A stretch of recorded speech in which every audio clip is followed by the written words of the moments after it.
Well. Man, it is amazing to me. The timing is impeccable of all the Dak Prescott stuff.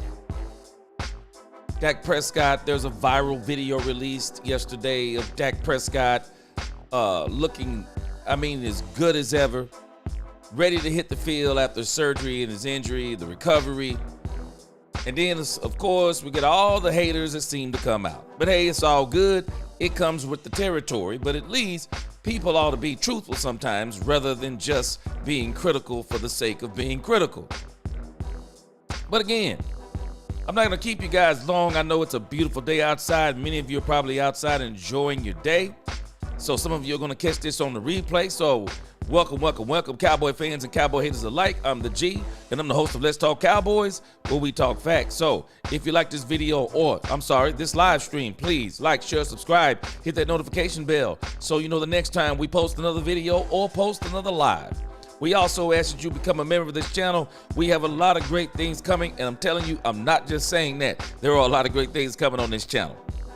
Now let's talk facts.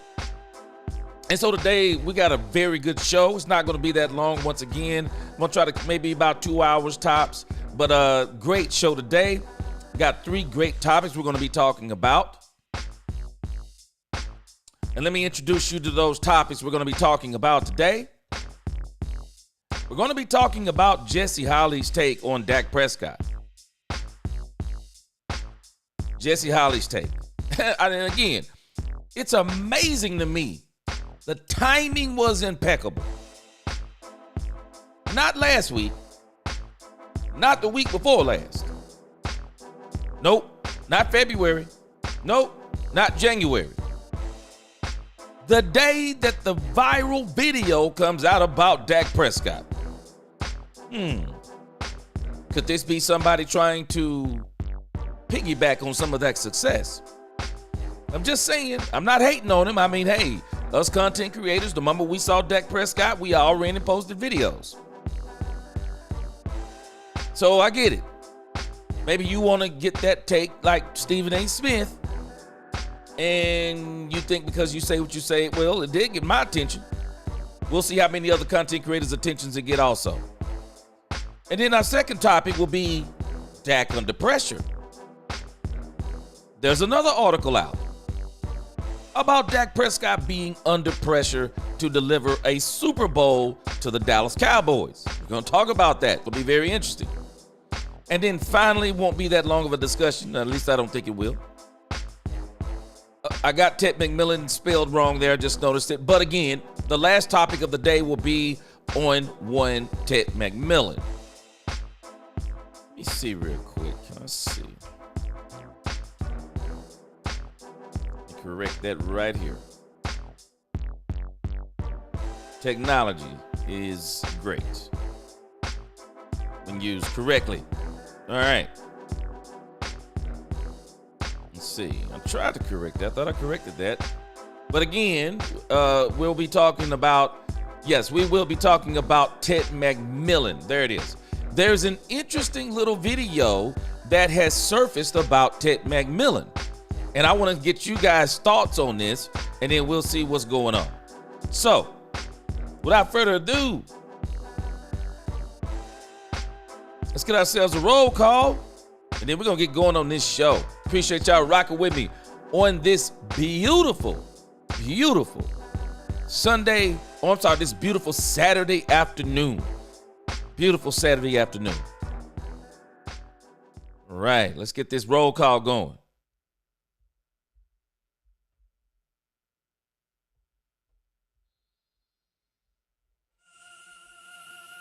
Yes, Saturday afternoon. What's going on, chat? Roll call. Daniel M, what's up? What's up with you? Daniel M said we're ever so closer to the draft. And Jerry continues to be infatuated with the idea of getting Travis Hunter, which will never happen, by the way. No, it's not. They are going to stop Jerry Jones from getting Travis Hunter.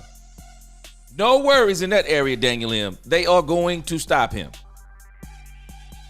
Good to see you today. Lord Nova, what's up? Dak owns Filthy. What's going on? He said, Dak owns Filthy. Call Franklin Frankel. What's going on? P-Funk. Yes, sir. Appreciate you, my brother. We got a good show today. Dak Lim said G has to step up, and I'm rooting for him, but he's going to have to show me that he's ready for the chat. Oh, you said Dak. I'm sorry. Dak is going to have to step up. I'm rooting for him, but he's going to have to show me. That's how he's ready to step up to the challenge. Okay, and that's going to be a great topic for the day. Arthur Roberts, what's up? He said, peace, King. Peace to you, too. My man Mills, what up? He said, I'm surprised no Dak hate today on ESPN. Oh, I forgot. It's Saturday and Sunday. He gets 2 days of rest a week. Hey, I got another article for us.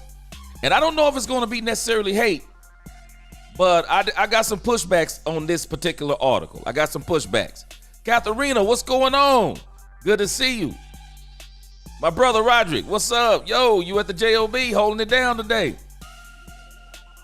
William Vogelli, what's going on? Good to see you. Gene March, appreciate that super chat.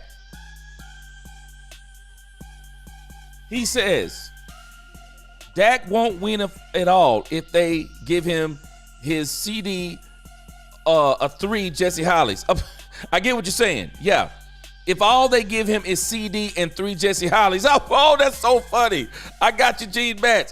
Dak won't win if all they give him is CD and 3 Jesse Hollies. Straight up. I love what you said there. And hey, we're going to come back to what you said. We're going to come back to that if we can. Kevin Hicks, what's going on? Jared Thomas, boy, I know you here. I know you here for all the Dak smoke and all the Dak talk. Yes, sir. Jared said he's for sure because he plays starting quarterback for the Cowboys. That part is true. That alone brings a lot of pressure. Yes, sir. Jared, he was straight tweaking. I was tweaking a little bit too when I said. Yes, sir. Jesse Ortiz, what's going on? I think Dak is going to kill it this year. Yes, Dak, I believe, also is going to kill it this year.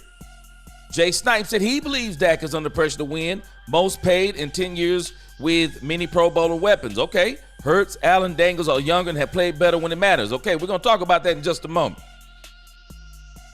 Again, appreciate all of you. Let's get started. Let's talk Cowboys, where we talk facts.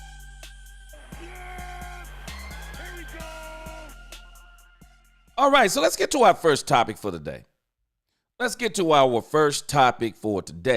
And we're going to be talking about the Jesse Holly take. And what we're going to do, we're just going to play back through this Jesse Holly take. We'll play back through it. And then we'll kind of react to it together as we kind of play back through it. And then we'll get to our other... again, we're going to react to it together. I'm sorry, I'm trying to do two things at once. We're going to react to it together, and then we will, we're just going to kind of discuss what he's talking about and give some even more breakdown on it. Because I just really think Jesse Holly, it seems like a very calculated move by one Jesse Holly. And the reason being is because it just doesn't make a lot of sense when you think about it in the grand scheme of things. All right, let me cue it up real quick. I got it, but I gotta cue it up, get some of these ads out of the way, and we're gonna listen to what Jesse Holly said. And again, I thought a lot of what Jesse Holly said was absolute Stephen A. Smith territory. Definitely Stephen A. Smith territory. But again, let's check him out. I got this pulled up from the video I did early today. I couldn't find the clip again, so you're going to see me on this thing twice. Let's roll it. Jesse Holly says this. This is it for me. But again, this year, let's check him out. I got this pulled up from the video I did early today. I couldn't find the clip again, so you're going to see me on this thing twice. Past the 2025-2026 season, Dak, you cannot get hurt this year. Now, hold on. But again, this year, let's check him out. I'm double playing. Hold on a second. All right, let me start this over. I'm trying to use my own video because I couldn't find this again on X. So let me go backwards and let me find this on X real quick and see if I can pull it up. But I want to break down something that he said from the beginning. And I thought what he said from the beginning was absolutely crazy. Jesse Holley said, Dak Prescott cannot get hurt. And I thought that was very strange because you have to explain to me, how does Dak stop himself from getting hurt? Now, I know we've had conversations and people talk about injury prone and things of that nature. But in the grand scheme of things, how do you really stop yourself from getting hurt? I just don't think that's something. I'm going to tell you what's even crazier. If you try to play in a way to where you don't get hurt, you know what typically happens when you play in a way to not get hurt? Tell me what you think happens. If you try not to get hurt, what do you think happens to you? When Jesse Holley is saying this, I'm like, Jesse Holley, that doesn't make sense. Shouldn't we be actually saying, rather than Dak Prescott can't get hurt, maybe we should be saying more along the lines that the Cowboys need to make sure that they put a line in front of Dak Prescott, get him a running game, get him a second wide receiver so that he doesn't get hurt? We're going to have to face the facts. Now, we don't know exactly what Dak Prescott is going to be. We don't know exactly what he's going to be, but I can tell us this. The Cowboys are going to have to understand Dak Prescott has gotten a little bit older. And so we know off the bat that Dak Prescott is not going to be able to run as much as he has in the past. We're just going to have to accept that. The Cowboys are going to have to accept that. It is what it is. So the question becomes, how can the Cowboys help Dak Prescott not to get hurt? How do you help him do that? How do you help him do it? Because they're going to have to help him do it. This is not something that any player, how does a player stop himself from getting hurt? How do they do it? How do you do that? I understand people saying it, but how do you do such a thing?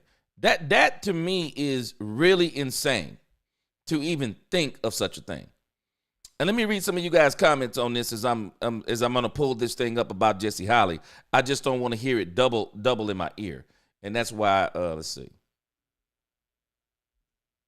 And that's why I didn't use my own video. But again, the thing with Jesse Holley, we have to understand, you can't play this game trying not to get hurt.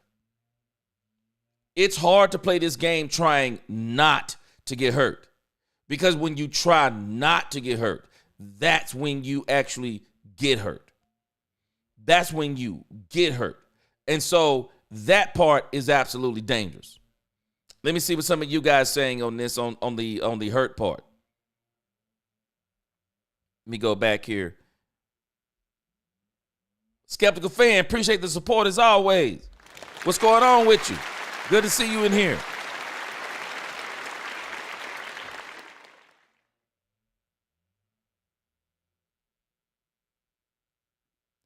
And again, let me go back to Mirko. What's going on? He said, what's good? Dak has to at least make the conference championship.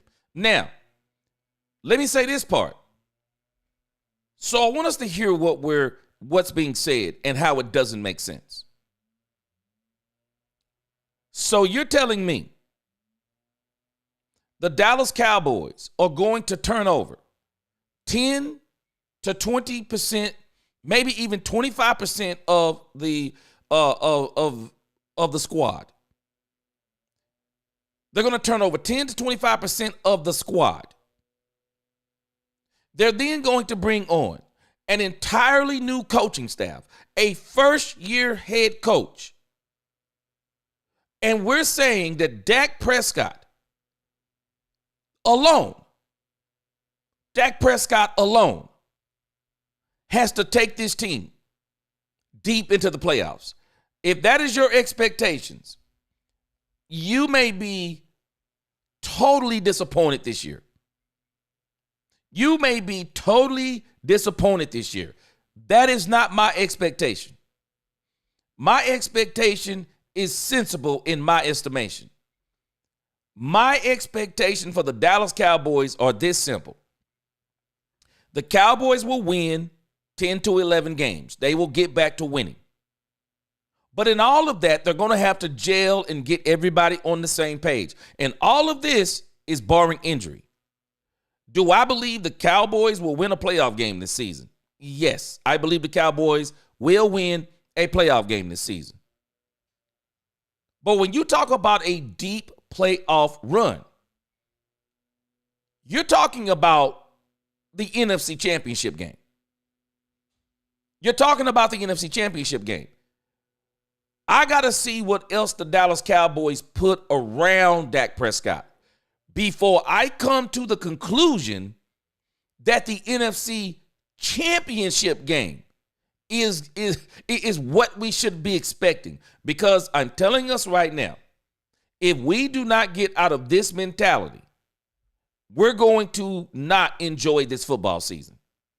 We got to stop doing what we've been doing in the past. To do the same thing over and over again and expect a different result, that is insanity, according to one Albert Einstein. Now, let me tell you what this franchise has consistently done.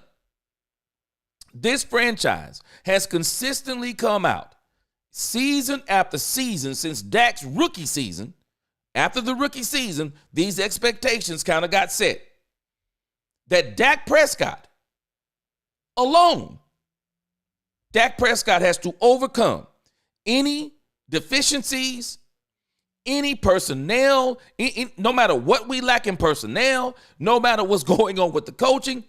The expectation is that Dak Prescott overcomes all of that because of what he gets paid, and Dak Prescott is supposed to deliver by himself. I'm sorry, that's dumb. That's dumb. Tell me the Super Bowl teams.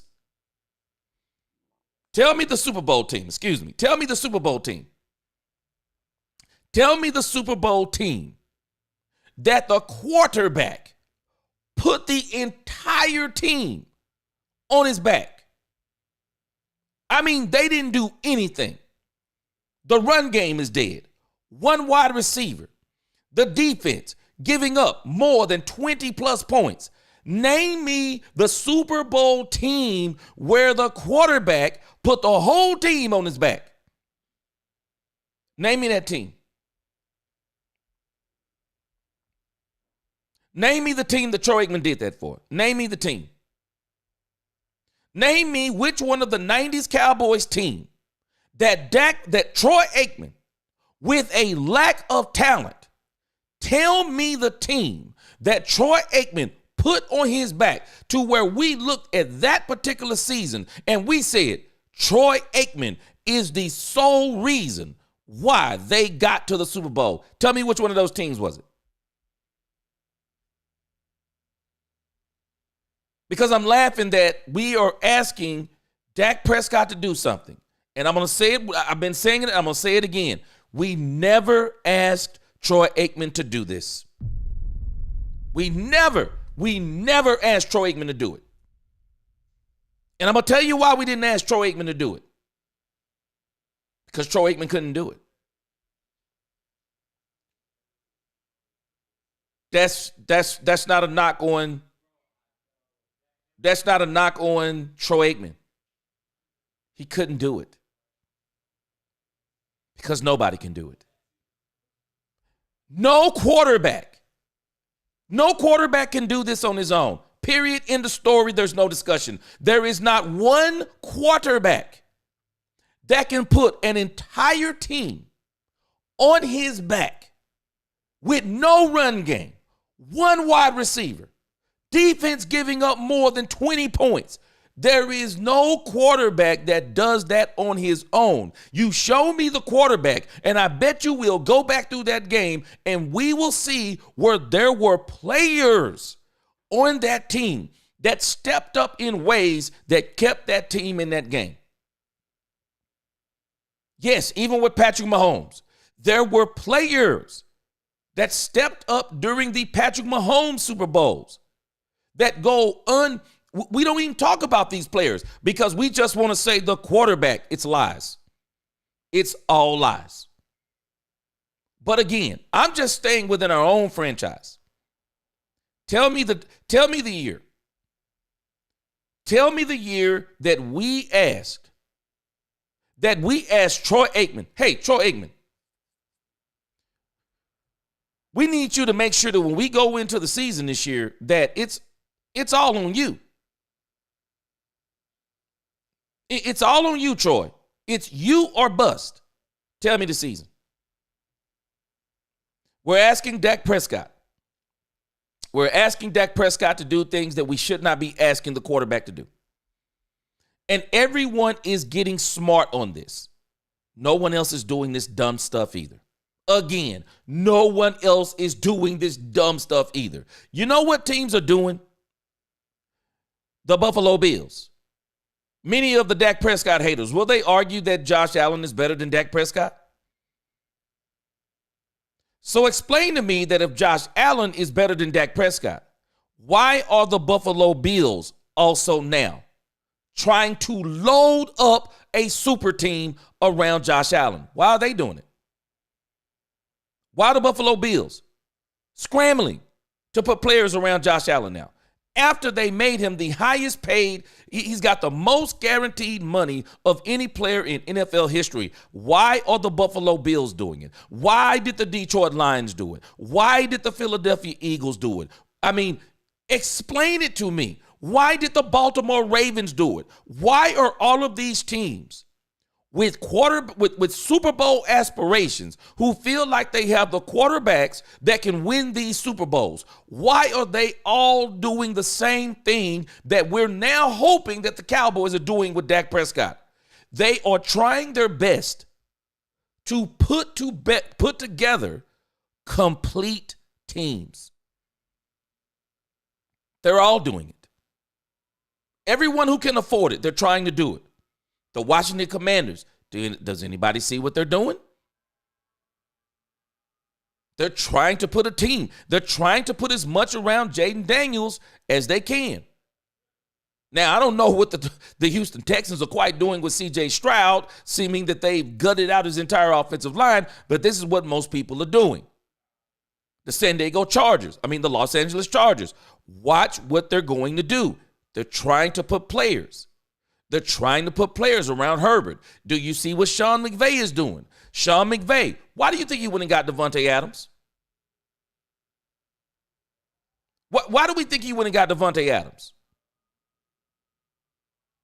He smells blood in the water. Sean McVay realizes that he has a defensive line that is good enough to get enormous pressure on teams. To not only to where he can get the pressure, the result of the pressure. He can get the sacks. He can get the strip sacks. He can get the turnovers. He can get those things with that. He is out for blood. Do you see what they're doing? It's strange to me. It's strange to me. Our fan base says this more than anybody. Our fan base says this more than anybody. No other fan base hardly talks like this. We do. Not the other fan bases. No. They're not creating hatred for their own quarterback the way this fan base does. This fan base, and not all of it, but this fan base creates the hatred around its quarterback. And it started with the owner because the owner was saying dumb stuff that he never said about Troy. He never said, hey, the team only goes as far as Troy goes. Why do you think he never said that about Troy Aikman? And don't give me because Jerry thought Troy was good. No. Jerry thinks Dak is good. If Jerry didn't think Dak was good, he wouldn't be paying Dak Prescott, contrary to what we believe. He would not be paying Dak Prescott if he didn't believe that Dak Prescott could do what he's saying that Dak Prescott can do. But he never did that because Jimmy didn't play that nonsense. Jimmy didn't believe in a quarterback taking your team to the Super Bowl. That's not what Jimmy believed in. Jimmy believed a team goes to the Super Bowl. That's what Jimmy believed. And that is the reason why Dave Wannstedt told the story. 105.3 The Fan told the story. Jimmy Johnson flat out told Troy Aikman, you cannot play quarterback for me throwing interceptions. You know why? Because Troy Aikman was a turnover machine before Emmitt Smith, before they got the super team. Troy Aikman reverted back to a turnover machine after Jimmy Johnson, after that team dispersed. Troy Aikman had 5 great seasons. And after that, you want to know why Troy Aikman got his brains beat out? You want to know why Troy Aikman had to retire? You want to know why he never looked the same? Because he didn't have the team around him. He didn't have the coaching around him. He didn't have the number one defense on the other side. There's a reason why we don't even realize it ourselves that Troy Aikman is a Hall of Famer, not for an entire career. Troy Aikman is a Hall of Famer for 5 seasons. Because Troy Aikman had an absolute super team around him and a super team of coaches around him and an owner who believed we have to win. We have to win. Jerry doesn't believe this team has to win anymore. There's a difference in wanting to win and having to win. When you have to win, you do everything you can do to win. When you want to win, but it's not necessarily, it's not paramount to your success. You basically get to say, well, if we win, we win. We don't, we don't. It's different now for the Cowboys. Jerry doesn't have the same hunger, and I'm telling us, he don't have the same hunger. And that's why this thing with Jesse Holley, if you're saying that Jesse Holley is right, I'm sorry. You're wrong. You're wrong. This is a calculated strike by Jesse Holley. A calculated strike, because I've seen where a lot of people say they don't like DLLS. There have been people that have said it. I personally like them. But again, this is one of those things to me. You say these things to get people watching your content. Watching your content. Okay, I got the video pulled up now. I'm gonna give us some more on this. And I'm gonna give us some more facts and show us that what Jesse Holley is saying is dumb. I'm straight up saying it. It's dumb. It is dumb for him to say that Dak Prescott can't get hurt. I'm sorry, guys. I got news for us. There is none of us that can stop Dak Prescott from getting hurt. We can't. We can pray that Dak Prescott doesn't get hurt. But if Dak Prescott gets hurt, that doesn't make him a failure. How are you a failure if you get hurt? How are you? That is insane to me. Yes, your best ability is availability, but you're not a failure if you get hurt. No, you got hurt. It's the bottom line. You got hurt. You couldn't do what you wanted to do. You couldn't do what we think you were capable of doing. You couldn't do it. Tony Romo. I am so glad that Dak Prescott took Tony Romo's place. I am. I absolutely love the fact that Dak Prescott took. They didn't give it to him. He took Tony Romo's place. But there's another part of me. There's another part of me. I would have loved to see if Tony Romo, if he could have stayed healthy. I would have loved to see if Tony Romo in Dak Prescott's rookie season, if Tony Romo could have took that team with Ezekiel Elliott, if Tony Romo could have took that team and went against Green Bay of a rematch that happened 2 years previous. The first game took 2 years previous in Green Bay. This one was going to be in Dallas. I would have loved for Tony Romo to stay healthy, play that whole season out, and see if he could have overcame Green Bay at home with one Zeke added with now Dez Bryant. I would have loved to see it. But Tony Romo wasn't a failure because he got hurt. He wasn't a failure. The man's body just gave out on him. And Tony Romo, unlike Dak Prescott, Tony Romo did other things outside of football his entire career, in particular golf. Tony Romo didn't take care of his body. It was blatantly obvious. Y'all got to understand something about Tony Romo. The dude was an athlete. He had a lot of natural ability. And even with that body, especially as he got older, he did not take care of that body. He didn't. Not to mention, we talk about how good the line was behind. We don't even realize that Tony Romo was the one who enjoyed more of Travis Frederick, Ty Smith, and our other man just retired. Don't come to my mind. I'm sorry. Forgive me on that. But so many things in my mind. But again, he had that line. Tony Romo stayed hurt behind that line. Zach Martin, he stayed hurt behind that line. Tony Romo didn't take care of his body. I'm not saying that it's his fault that he didn't take care of his body, but at the same time, getting hurt is not a failure. And again, maybe if you're not taking care of your body, maybe that is a part of your fault. But one thing we know about Dak Prescott takes care of his body. Dak Prescott takes care of his body. He does. He absolutely takes care of his body. He does. And one of the mistakes that Jerry Jones made with Dak Prescott, Jerry had prime opportunities that when this team, you saw how this team kept getting 12 wins. What would Jerry do? Did Jerry add to the teams? Did Jerry add to those teams that were winning those 12 games? Because I'm going to tell you something. In a lot of respects, Jerry took away from those teams.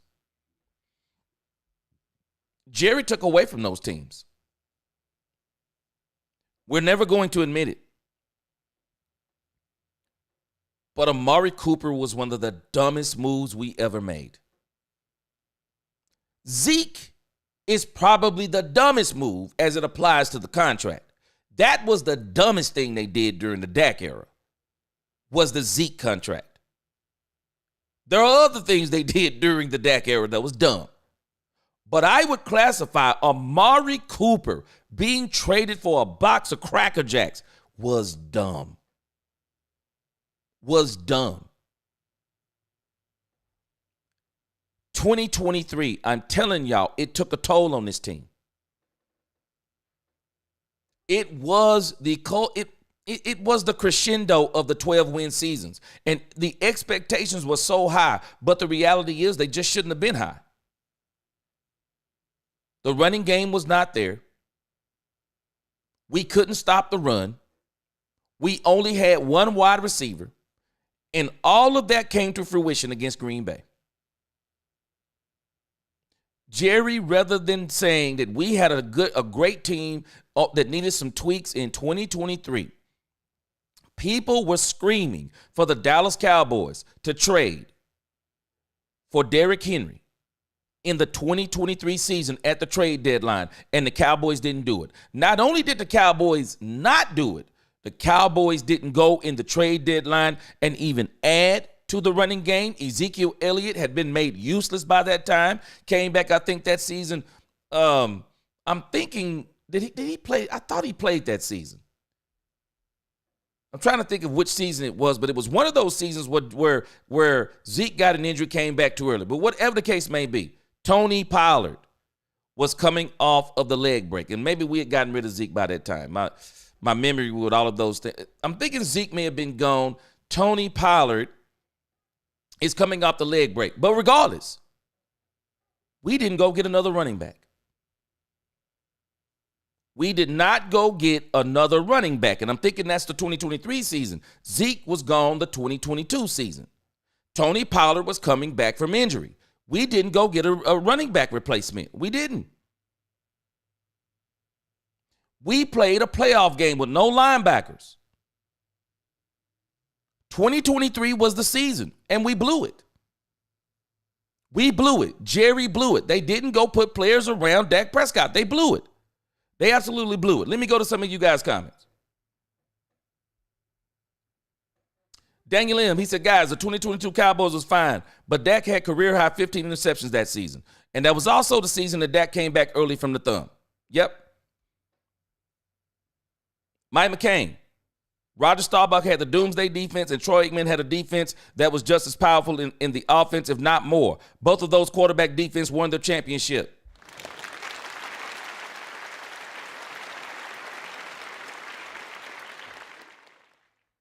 Nothing but facts. Dak Prescott nor Tony Romo. Neither of them had a defense close to the defense that Troy Aikman nor Roger Staubach had. Neither one of them had anything close. Not a one of them. Reggie Moses. He said the Dallas fans are some of the dumbest fans in football. They don't understand football and the importance of a team.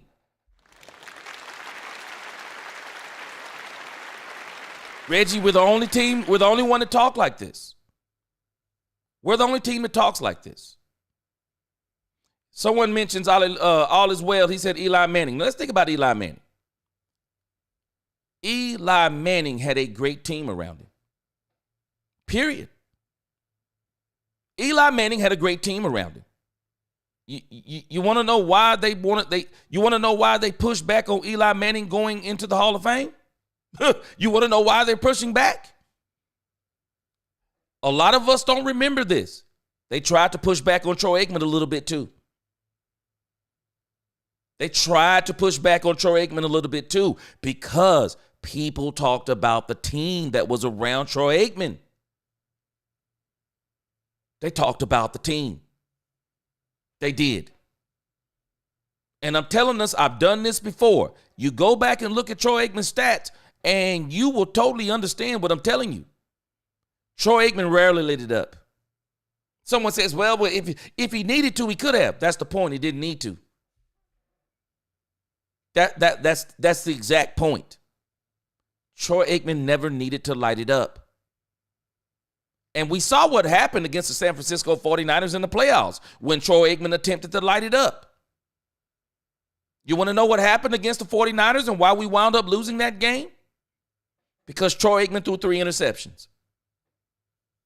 Because Troy Aikman threw 3 interceptions on a sloppy Candlestick Park field, and they're not there anymore. The field was an absolute safety hazard. Even when it wasn't, even if it didn't rain, the field seemed to retain moisture. It was a terrible, sloppy field to play on. The Cowboys rarely asked Troy Aikman to light it up. That's why when you go look at Troy Aikman's stats, there's a reason why Tony Romo and now Dak Prescott are shattering a lot of Troy Aikman's records other than Super Bowls. Because the one thing he had that they didn't have, teams. Troy Aikman had a great team. He will tell you the same thing. Dak Prescott, and I'm putting Tony Romo in the category too, never had the teams. Never had the teams that Troy Aikman had. And the reason why I'm mentioning Troy Aikman over Roger Staubach, because Roger Staubach was better than Troy Aikman. Hands down, Roger Staubach was better than Troy Aikman. Roger Staubach was not a pocket passer only.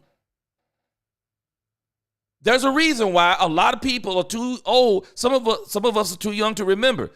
Does anybody remember the nickname of Roger Staubach?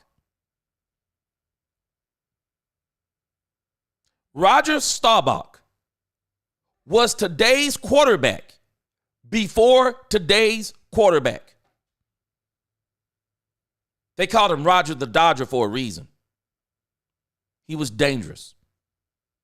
Roger Staubach, we didn't even know it at the time. But if you go back and look at the tape on Roger Staubach, he was a dual threat quarterback. Roger Staubach could sling it and he could run it. Roger Staubach had moves. Roger Staubach was an absolute beast. Better than Troy Aikman. Better than Troy Aikman. He wasn't during the quote unquote, the peak of free agency the way Troy Aikman was. Troy Aikman was at the peak of free agency where there was no salary cap. During Roger Staubach time, free agency was unheard of. You could keep a player forever before free agency hit. You could basically keep a player forever. Players almost didn't have any choice other than if you were just flat out cut or traded. Free agency and the lack of a salary cap. Jerry and Jimmy took advantage of that. And Jerry even mentioned that during the Brian Schottenheimer press conference, because Jerry is kind of trying to make an excuse to say the reason why I was able to do what I did in the 90s is because there was no salary cap. I just went wild. Me and the Bartolo from San Francisco, they went wild. And they bought Super Bowls by buying the best players that were available. They had great players on their team. They drafted well, and they traded some, and then they went out and got the best players available. You can't do some of those things anymore. And Jerry has struggled. Now he can't seem to do what Howie Roseman's doing, what the Detroit Lions are doing, what the Buffalo Bills have done, what the Baltimore Ravens have done. Now we're seeing that just maybe that Jerry has come to his senses, and they're now going to start putting players around Dak Prescott, unfortunately, in his 10th season in the league. But again, okay, better late than never. But it's this very stuff that Jesse Holley is saying, that if this franchise does not get this nonsense out of its head, we're in for heartbreak again. Let me tell you something. If I'm Brian Schottenheimer, I'm never having this conversation with Dak Prescott. I'm never telling Dak Prescott, hey, man, it's all on you. Who tells that to their quarterback? Do we not understand how demonic and dark that is? That is demonic and dark to tell any player that. You're crazy if you tell a player that. Do you not understand the mental pressure that you put on a player? Man, you don't even tell Michael Jordan that. You tell Michael Jordan that, Michael Jordan would probably turn around and curse you out. Even Michael Jordan would turn around and tell you, no, we need a team effort today. I need people playing with me. I need Steve Kerr to knock down those threes. When I go to the lane and they converge on me and then I kick the ball out. I need Paxton to hit those threes when I go to the lane and they converge and I kick that ball out. You better make it. I need Scottie Pippen for his assist. I need Scottie Pippen at times to take on the hardest defense, or hardest offensive player on the opposing team. I need Scottie Pippen to sometime score 25, 30, 35 points. I need other players so I can dominate. And in Dallas, we don't think like this. We've asked Tony Romo and now Dak Prescott to do something we never, ever asked Troy Aikman to do this stuff. We never asked him. The team was too good around him. Hallelujah. The comeback kid, that name too. Roger Staubach, the comeback kid. But the one I remember that sticks out, Roger the Dodger. Roger Staubach. Roger Staubach, unequivocally, is the best quarterback that has ever suited up for the Dallas Cowboys. Go back and look at the tape. He was amazing. Roger could have played in this era. Easy. Roger could have played in this era. We have to understand something about Troy Aikman. Troy Aikman wasn't a mobile quarterback. Troy wasn't a mobile quarterback. We never asked Troy to run. We didn't ask Troy to scramble. We didn't ask Troy to get yards on the ground. He probably couldn't for the most part. And the way his head game was, he probably would have got hit in the head and had a concussion. Troy Aikman simply ate off play action. Go back and look at the tape. Troy Aikman ate on play action. Troy Aikman lined up primarily under center. That's how Troy Aikman lined up. Why? Because the run game was so devastating. The run game, which included Daryl Johnston as the fullback, the run game for the Dallas Cowboys was incredible during Troy Aikman's stint. Tell me when the run game has been incredible for the Dallas Cowboys, other than Ezekiel Elliott's rookie season, and maybe the sophomore season. Tell me when it's been incredible for the period of time that the run game was incredible for Troy Aikman. Emmitt Smith was dominant for the Cowboys for almost a decade. Michael Irvin was dominant for the Dallas Cowboys for almost a decade. The offensive line was dominant for the Dallas Cowboys for at least half a decade and some change. The defense was dominant for the Dallas Cowboys for at least half a decade and some change. Tell me, people keep trying to go to these seasons. Well, if we're hinging everything on a season in between, no, the way you win Super Bowls is you build a team that gets momentum. You want to understand how the Philadelphia Eagles finally got the Super Bowl? They went to 1-2 years ago, recalibrated, continued to build the team, and they got right back here. The Philadelphia Eagles didn't try to gut their team if they didn't win the Super Bowl. They didn't gut the team. No, they came back and said, no, we need some better pieces. We need better pieces. We can't gut it. We got to supplement it. We need more pieces. That's what the Eagles did. Tell me the season we've done this. Tell me the season we looked at our team and said, hey, man, we were that close to the Super Bowl. Let's go add some more firepower.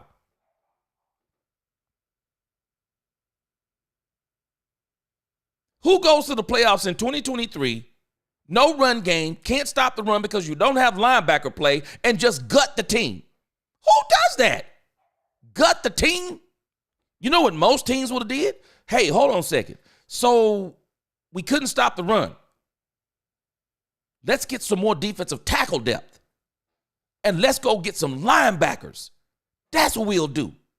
How about we go get some better safety play? That's what we'll do. Those are the things we're going to address. The team we got, we're running it back. We're going to run this team back for every player possible. We're going to run this team back. We're not letting anybody go. We're just going to add to the team. And whatever we let go, we're going to get better in those positions. That's what most teams would do. That's what Jimmy did when he was here. We didn't do that. We didn't do that. We let what, 15% of a squad go? Who does this stuff? All because you get mad that you got spanked and exposed because the reality is it was a front office problem? We're delusional. We're delusional. I heard so many fans delusional. That Green Bay game, we were delusional. They were better than us. Green Bay was better than us at that time because they could run the ball and stop the run. They could rush 4, drop 7. We had no chance. I'm just telling y'all we had no chance.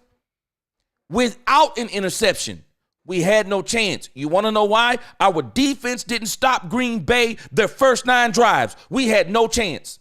The only way we had a chance, Dak Prescott. The only way we had a chance is that Dak Prescott was going to have to get in a shootout with the Green Bay Packers because no one else was going to help him. So if your quarterback is struggling throwing the ball, what do? No, you don't take him out of the game. What do? Do you not say, okay, let's run the ball? But you know why we couldn't run the ball? Because we couldn't run the ball. We couldn't run the ball. That's the bottom line. We couldn't run the ball. If us always talking about the doggone San Francisco 49ers, I'm sorry. The 49ers, ever since we've been playing them, they've had better personnel. The only place we have been better than them is at the quarterback position. It's the only position. I'll take a pack of deer led by a lion before I take a pack of lions led by a deer. Did I say that right? I'll take a pack of lions. Yeah, I'll take a pack of deer led by a lion before I take a pack of lions led by a deer. I will. We were never better than those teams. And it's fact. It's not made up. Someone has got to tell us the cold hard facts. We were not better than the Green Bay Packers at the time that we played them. We were not. We had a better record. We were not better than them. And that's why they spanked us. They revealed that we didn't have the correct team to win. That is why they spanked us. And it's this right here. And then I'm going to go to your comments. It's this right here. I got the video now. It's this dumb talk right here. This and year, that's why they spanked us. If you want they revealed that we didn't have the correct team to eyes, win. That is why they spanked us. Hold on a second. I see what's going on.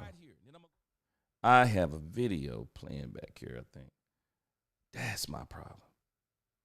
Whoops, my bad. I got a video playing in the background. All right. Past the 2025-2026 season, Dak, you cannot get hurt this year. And you have to take this team to a deep playoff run. Because so again, why does Dak have to do this? Why does Dak have to take this team to a deep playoff run? Mills 36. Mills, are you still in the chat? Mills. Tell me the truth, Mills. Did Jalen Hurts take the Philadelphia Eagles to a deep playoff run? Anybody else in the chat? Tell me. Did Jalen Hurts take the Philadelphia Eagles to a deep playoff run? Somebody tell me. Did Jalen Hurts do that? Did Jalen Hurts take the Philadelphia Eagles to a deep playoff run? Did he do that?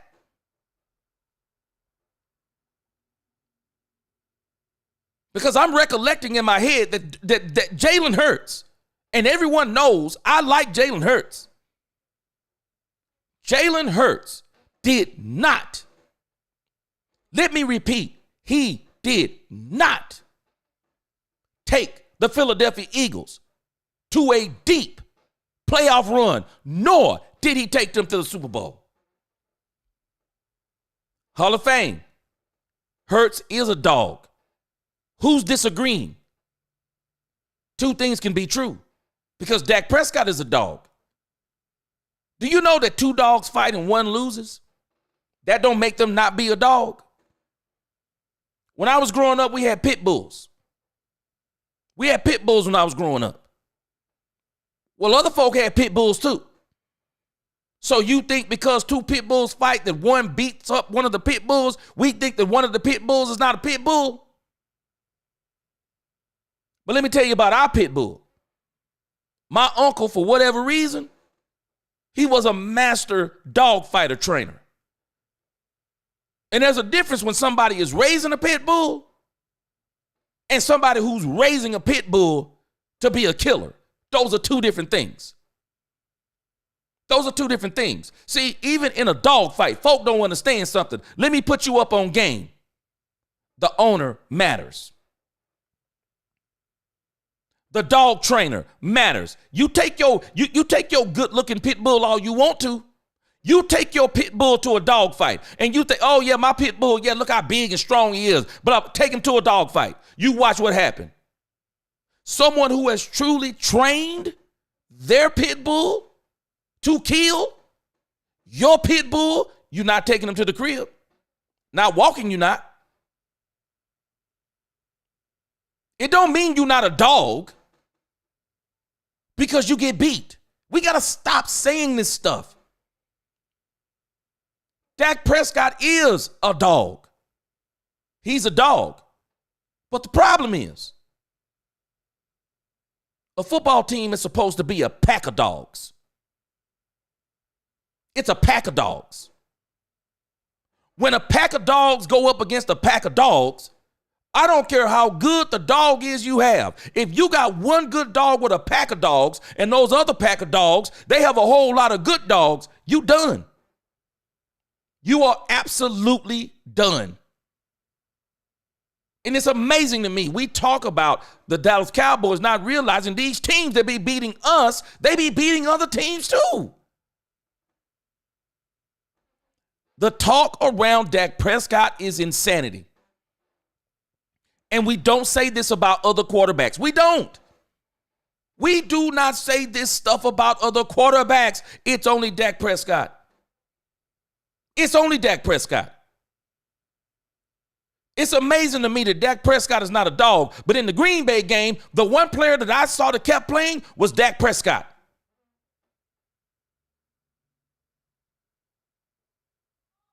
Oh, it's garbage time. There's no such thing. You're behind and you're trying to come back. Garbage time to me is what Patrick Mahomes did in the Super Bowl against the Philadelphia Eagles. That's garbage time. People killed Dak Prescott for the dumbest stuff. Listen to what this man said and how dumb it is. One, he can't get hurt. How does he stop himself from getting hurt? If Dak tries to stop himself from getting hurt, I promise y'all, Dak is going to get hurt. Dak is going to get hurt.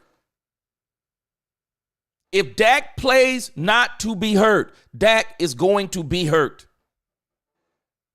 It's dumb. It's dumb. This stuff is dumb.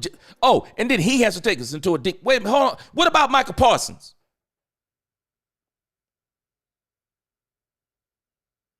Why doesn't Michael Parsons have any responsibility?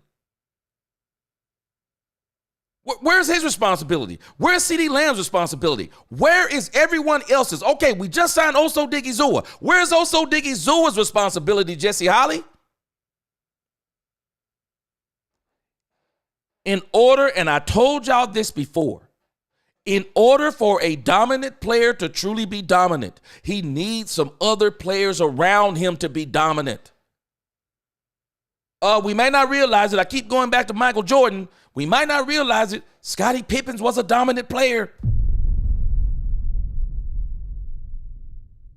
And I don't find it to be strange that Michael Jordan didn't start winning those doggone championships until Scottie Pippen stepped on the court with him. Do you want to know why Michael Jeffrey Jordan? I never knew this. You want to know why Michael Jeffrey Jordan wanted Dennis Rodman on the team? Because he wanted another doggone championship. Jordan said, I want dominant players around me so I can dominate. I need dominant players around me so I can dominate. You want to know when you want to know when LeBron James became dominant? I'm just telling us facts here. You want to know when he became dominant? LeBron James didn't become dominant until they started putting dominant players around him, until they started putting the Dwayne Wades around him, until they started putting the Chris Bosh's around him, until they started putting those type of players around him. He was not dominant.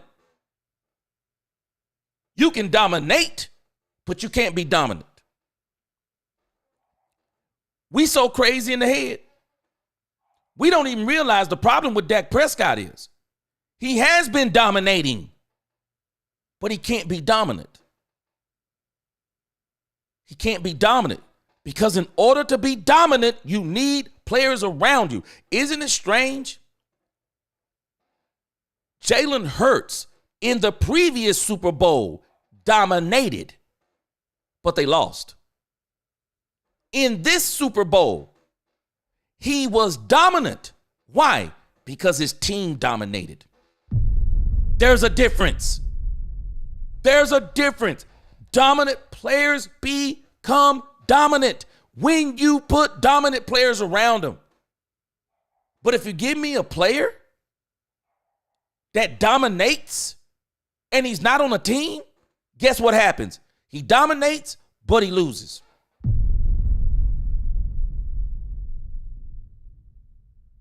You want to know why Magic Johnson was dominant? You want to know why Kareem Abdul-Jabbar was dominant? You want to know why Larry Bird was dominant?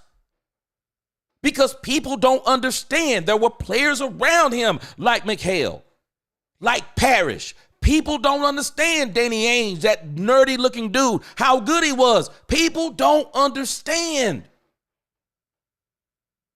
There are so many things that go around championship teams, and we keep boiling it down to the doggone quarterback. It is laughable to me. We have a rookie head coach, and this man says with a rookie head coach and a coaching staff that's never been together, this man is saying, a deep playoff run? Stupid. Stupid. It's the only way you can label it. It's stupid. The expectations, if you put the team that Jalen Hurts put around Dak Prescott, I'm lining up with you. I'm telling you that if you give Dak Prescott that Philadelphia team or that Detroit team, I'm telling you, Dak Prescott was the problem. I'm joining you. I'm joining you. You give Dak Prescott that team that Philadelphia had this season, and that team don't win, I'm telling you, Dak's the problem. I'm telling you, Dak's the problem. But until the Cowboys do what they're supposed to do with their front office, until they do what they're supposed to do and put a team around this man. And I'm talking about a team. I'm not talking about 8 all-pro players. Man, I don't take that all-pro stuff anywhere you want to take it. I don't want to hear that dumb stuff. It's amazing to me. Every single season, the Super Bowl teams. Isn't it strange to y'all that the Super Bowl teams? Isn't it strange the correlation of the Super Bowl teams is that you don't hear people talking about, man, they had 25 all-pros on that team. You want to know why? Because when you have a team, you don't get to take away the wide receiver and shut down the whole team. You don't get to take away the defensive end, the edge rusher. You don't get to take away the edge rusher on a championship team and then think that you shut that team down. You don't get to shut down the run game and then think you shut the championship team down. No, a championship team says, man, do you not realize how many players we deep? Do you not understand how deep we are, bro? Double CeeDee Lamb, we got another wide receiver. Double both our wide receivers. Did you know we got a run game back here that won't quit? You're going to pick your poison when you play championship teams. You're going to choose how you lose. Let me tell you about the 90s Cowboys. You chose how you lose. You chose. You picked. How did you want to lose today when you played the 90s Cowboys? You picked it. How do we want to lose today? Because if we dedicate all of our resources to stopping one Emmitt Smith, Troy Aikman is going to eat us alive with deep throws to Michael Irvin, deep throws to Alvin Harper. He is going to annihilate us if we try to do everything we can do to stop the run. If we stop the pass today, if we dedicate even one extra person to stopping the pass, Emmitt Smith is literally, and that offensive line is going to have a field day on us. Choose how you lose. Philadelphia Eagles was the same way this year. Philadelphia Eagles resembled the 90s Cowboys. And I'm not comparing Jalen Hurts to Troy Aikman, but they resembled the 90s Cowboys. You had to choose how you lose this year against the Philadelphia Eagles. Do you stop the run? Because they got two wideouts and a tight end. Top 5 wide receiver duo and probably a top 15 tight end. The offensive line was good enough. Choose how you lose. You either going to stop Jalen or Saquon. You can't do both. You cannot do both. Tell me the team that we've had that we could come out and say, if you stop CeeDee Lamb, we'll run on you. If you stop the run game, we got CeeDee Lamb and another wide receiver and a tight end that'll absolutely kill you. Tell me when we can say that. We're lying to ourselves. And this man, Jesse Holley, has watched way too much football to not understand the simplicity of what I'm saying. This is pure dumbness. It is absolute dumbness to the umpteenth degree to come out and have the unmitigated gall to say that Dak Prescott, to say he can't get hurt, shows you where your premise begins is dumb. You should be saying, if he don't get hurt, or I hope he don't get hurt, I pray he don't get hurt, or he at least gotta stay healthy, but you said he can't get hurt. Like he got control over if someone hits him. Or if a hamstring, okay, if something pulls, you don't have control over that stuff. And you can't play with this dumb stuff this dude is talking about. The only way the Cowboys are getting back to the Super Bowl is with a team. It's the only way. Quentin Scott, he said, I'm sick and tired of former players think one person take the whole team to the Super Bowl. It take one beat, one sound, one team. Yep, one team. See, this is why we need to take a look at how a team is unity. Yeah, take a look at team unity. Facts. Jesse Tyler, what's up? He said, not on Dak. Big part of it, management. Having that man sitting back getting punishment every time they snap the ball. Facts. Absolute facts. Hungry Heifer, Dak was throwing picks and couldn't get a first down. Not true. Not true in the least. Robert M. G gave us the hammer for a reason. Hey, not true in the least. Jay Snipe, dogs lead and play effectively like Hurts and Daniels did, not folding when it counts. Jay Snipe, I'm not going to agree with you on this. And the reason being is this. First of all, Jay Snipe, I'm willing to bet you, and I'm not a gambling man, but you know what I'm willing to bet you? I'm willing to bet you that Dan Quinn didn't go to Jaden Daniels and say, Jaden Daniels, we only go as far as you take us. Jaden Daniels, it's all on you. Jaden Daniels, I guarantee you that's not the conversation. And I can tell by the way the Commanders are moving. This is why I'm disagreeing with you, Jay Snipe. I appreciate you being here, but I'm disagreeing with you because you're not understanding and addressing the elephant in the room, the mentality that we try to create in the quarterback on this team. We hold them to a standard we never held Troy Aikman to. Because Troy Aikman never had to go through this stuff because the team, for 5 seasons, the team was so good. No one ever said, hey, man, the Cowboys only go as far as Troy Aikman. What, please? Wasn't even a conversation. What we talked about with this team was the team. We could talk about various parts of the 90s team. We talked about how good the defense was. We talked about guys like Darren Woodson, Ken Norton. We talked about Charles Haley. We talked about Deion Sanders. We talked about Emmitt Smith. We talked about Larry Allen, Nate Newton. We talked about the players. We talked about Darryl Johnston. We may not even realize it. We never had arguments in the 90s about Troy Aikman even being a top 5 quarterback. We never talked about that. We never talked about that. There were many times Troy Aikman faced quarterbacks who were better than him. The problem is they didn't have better teams.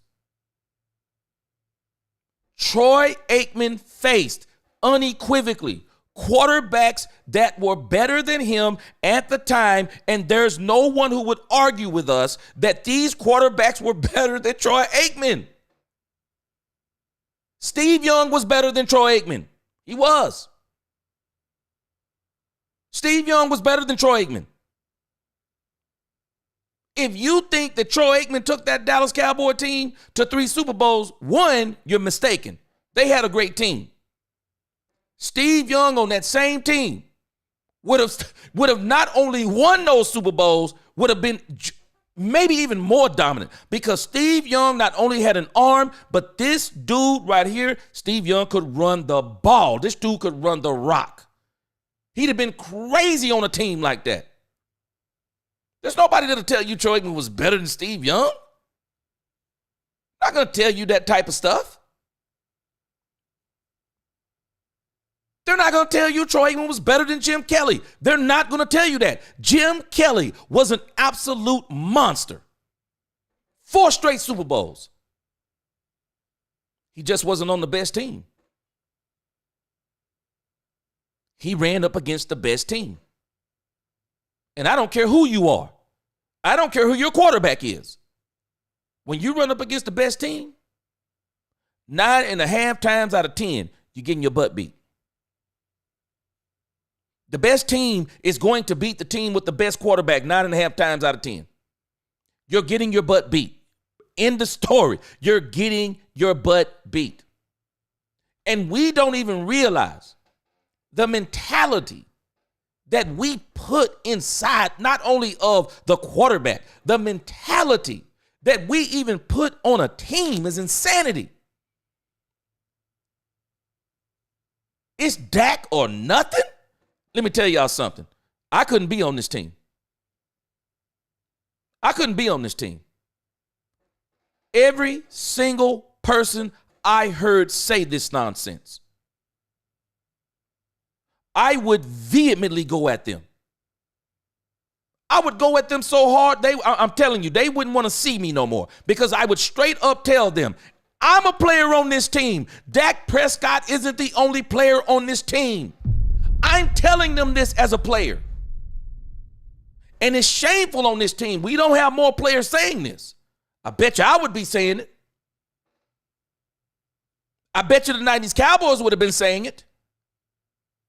I would dare someone to boil down us winning as a team to Dak Prescott.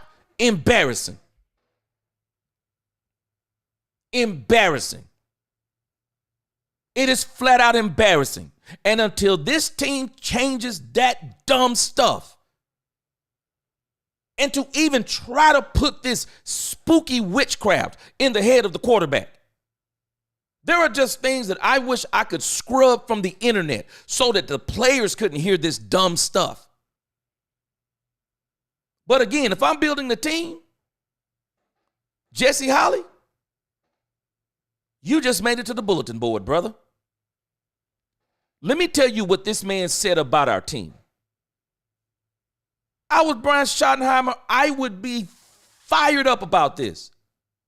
From this day forward, I don't want to hear another person in this locker room or on this team that says that winning or losing comes down to one player. Because if that's how you feel, raise your hand now. You're off this team. I don't want another player on this team thinking like that. You're done and you're gone. This is crazy talk. I'm telling us. If you do not, there's nothing else that you can show me. Who cares about showing you something, Jesse Holly? Who's Jesse Holly in the grand scheme of things? I respect him as a human being. I respect what he does as his profession. I like Jesse Holly. But for him, man, ain't nobody focused on you, bro.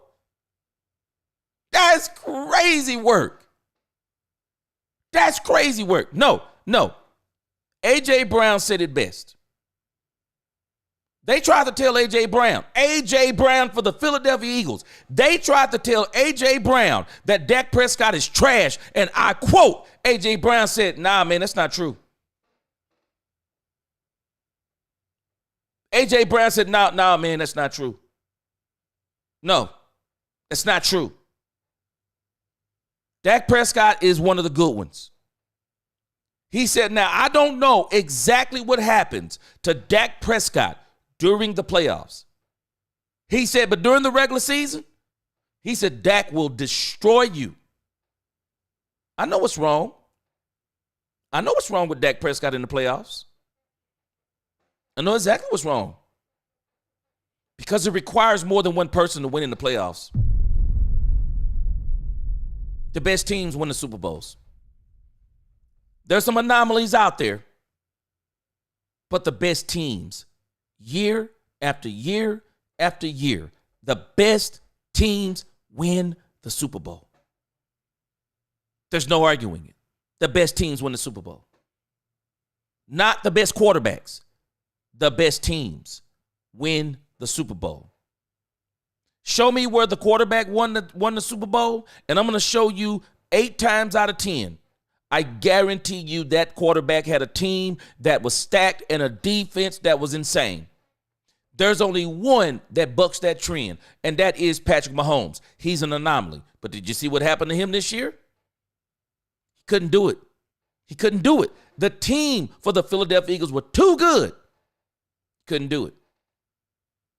The best quarterback got beat because he didn't have the best team. End of discussion in the story. It's crazy.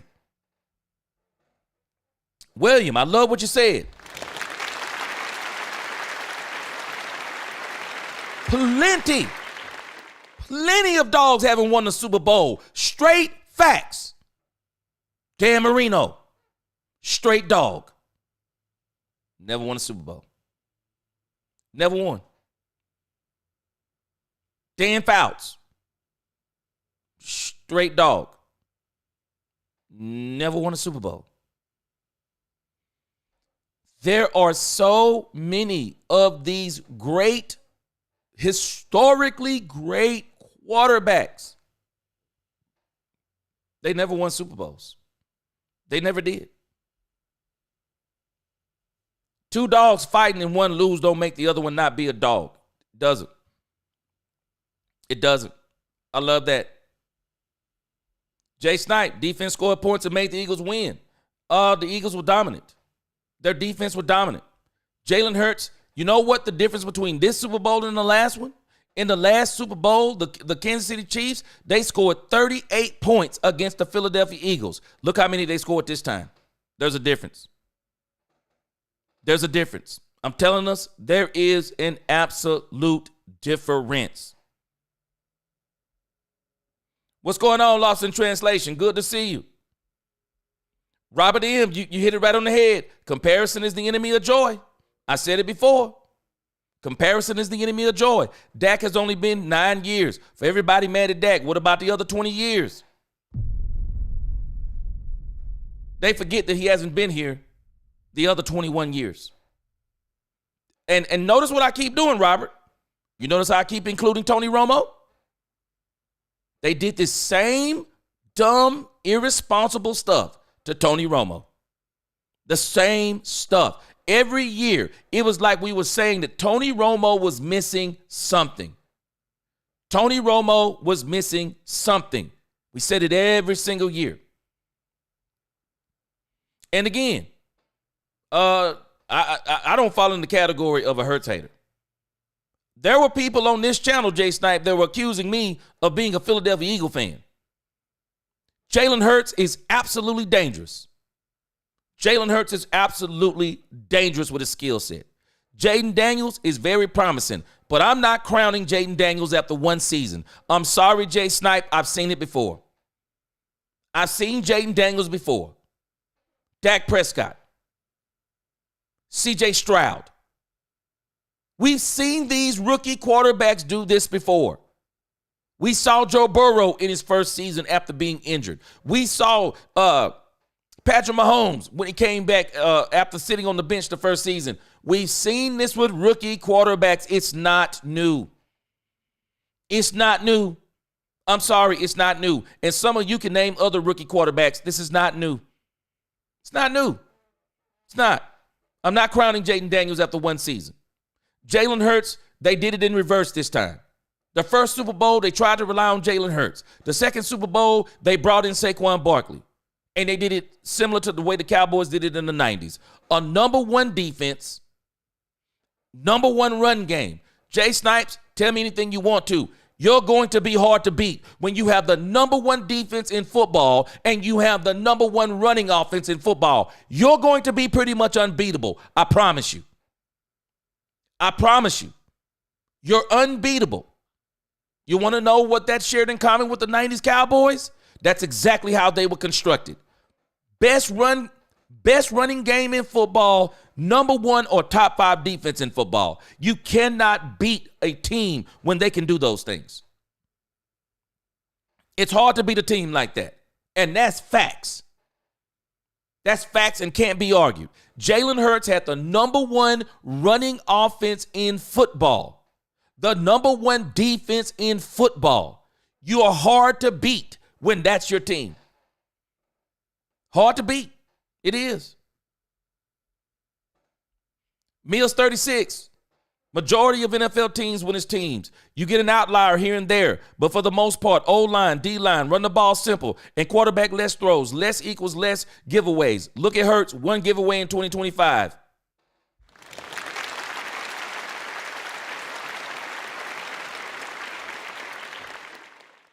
That's how you win. When you can control both lines of scrimmages, I don't care if they fly in Joe Montana, Roger Staubach. I don't care if you bring in Dan Marino. If you give me a team that is the number one rushing team and the number one defense, especially against the run, I'm going to show you that I'm going to beat you. And as long as I have a good quarterback, we're winning the Super Bowl. We're beating you. Every day of the week, we're beating you. When have we had the number one defense with Dak Prescott? When have we had it? When have we had it in the playoffs? Lost in translation.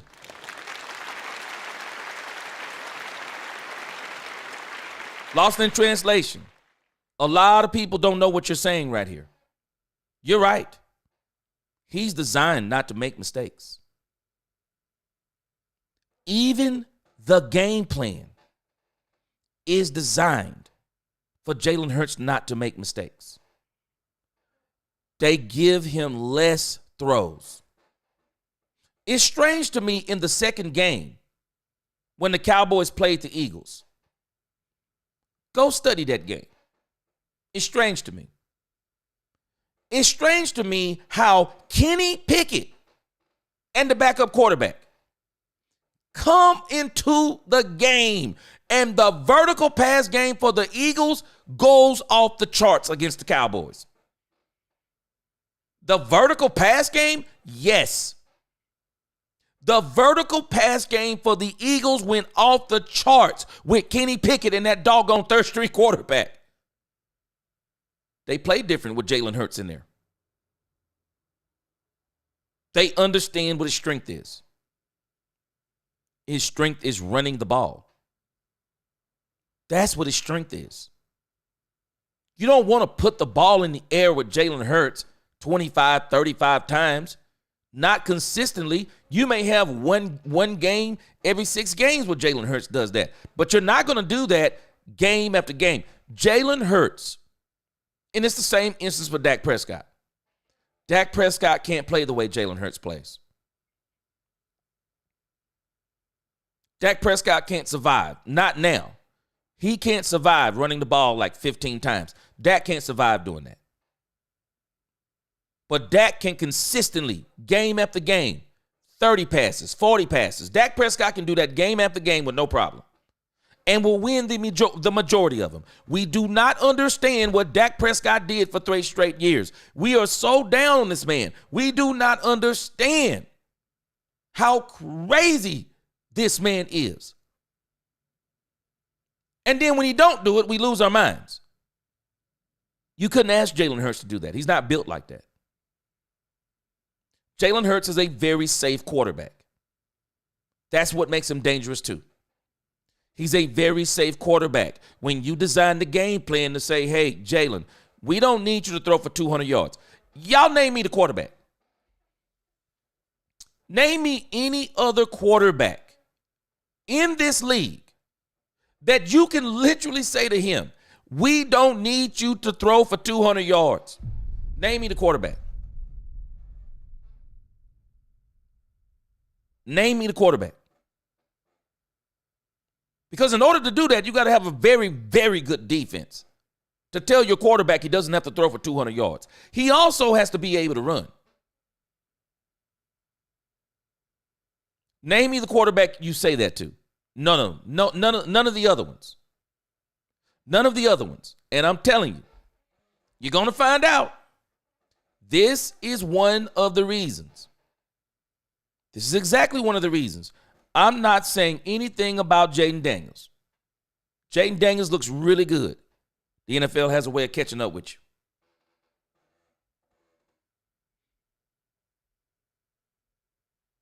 Jay Snipe. But why would you need to get rid of Dak? Because you already got the quarterback that you need. Dak is good enough. You have the quarterback that you need. That's the same thing, Jay Snipes. You don't cut off your nose to spite your face.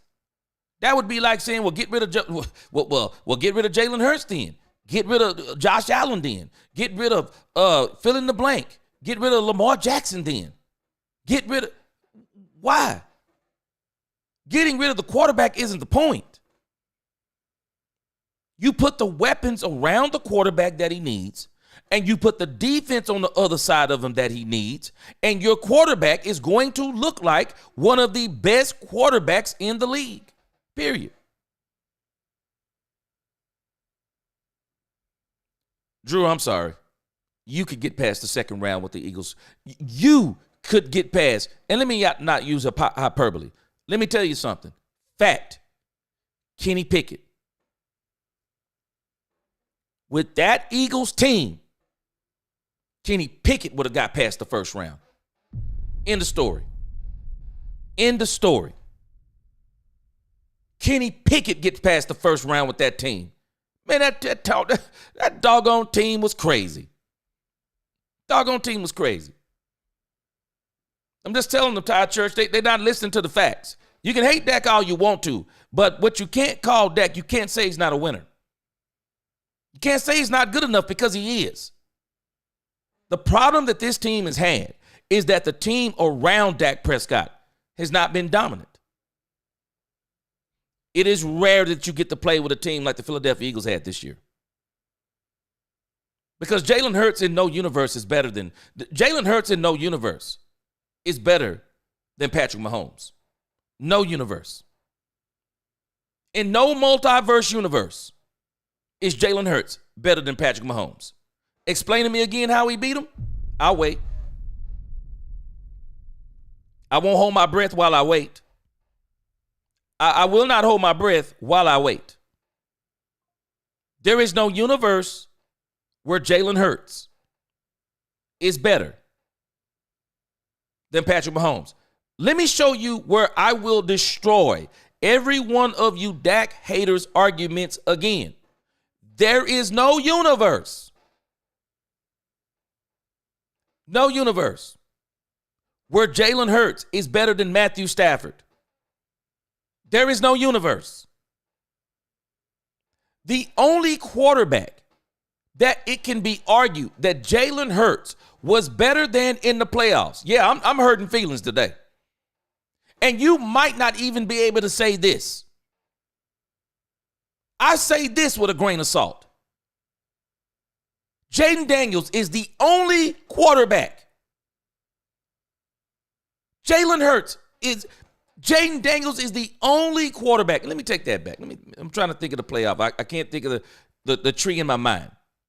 Jaden Daniels, he's the only quarterback that we can say Jalen Hurts is better than. And we can't even say that. Only thing is, I'm not crowning a rookie quarterback. I got to see some more.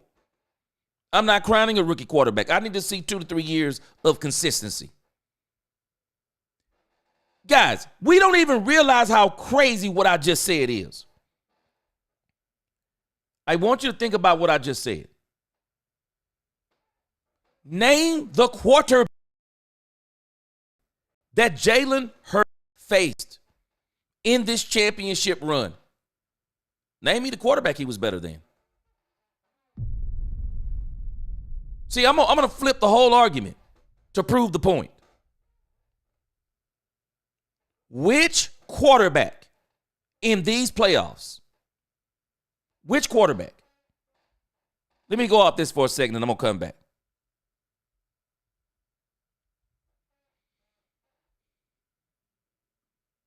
Y'all tell me. I'm going to prove my point. It's a simple point. Very simple point. It's easy for me. This stuff is easy for me. Cause see, we make a lot of the wrong boneheaded hatred arguments. We're making the wrong arguments every single time. I'm gonna show you how to make the right argument. Because it goes to the point that I'm proving about Dak Prescott.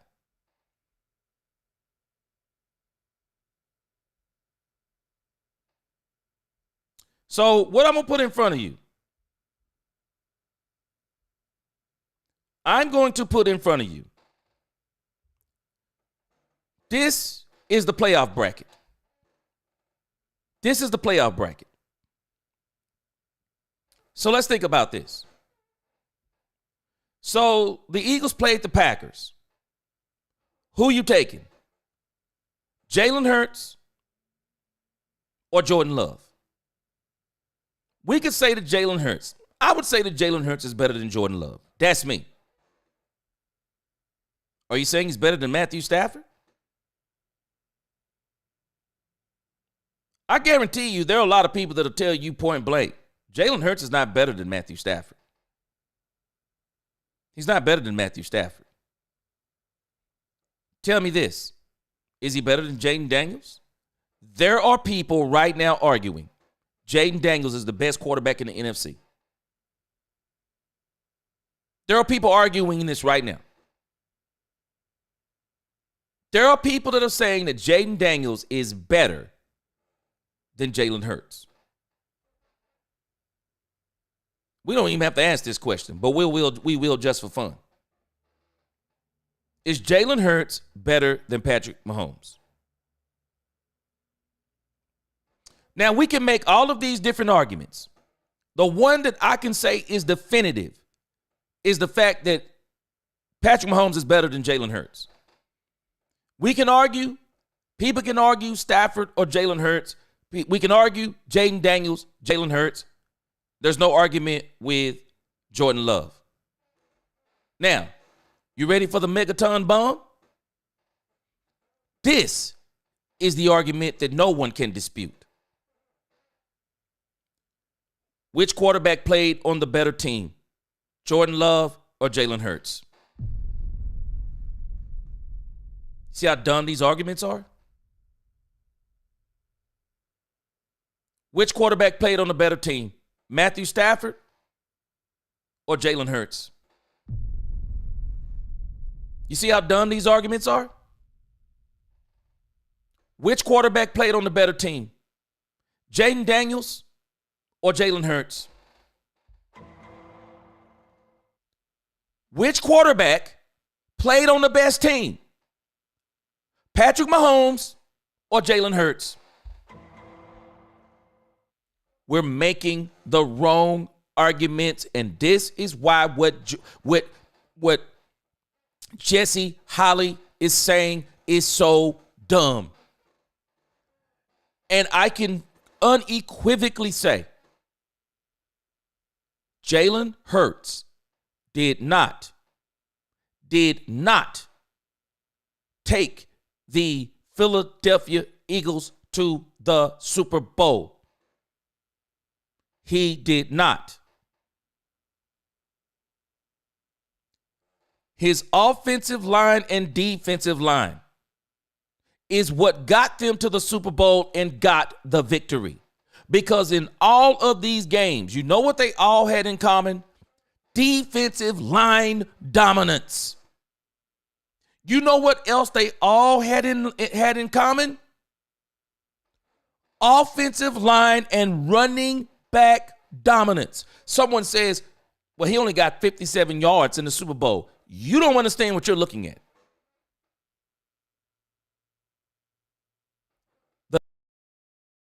That the Philadelphia Eagles did something that most teams don't do is astounding to me.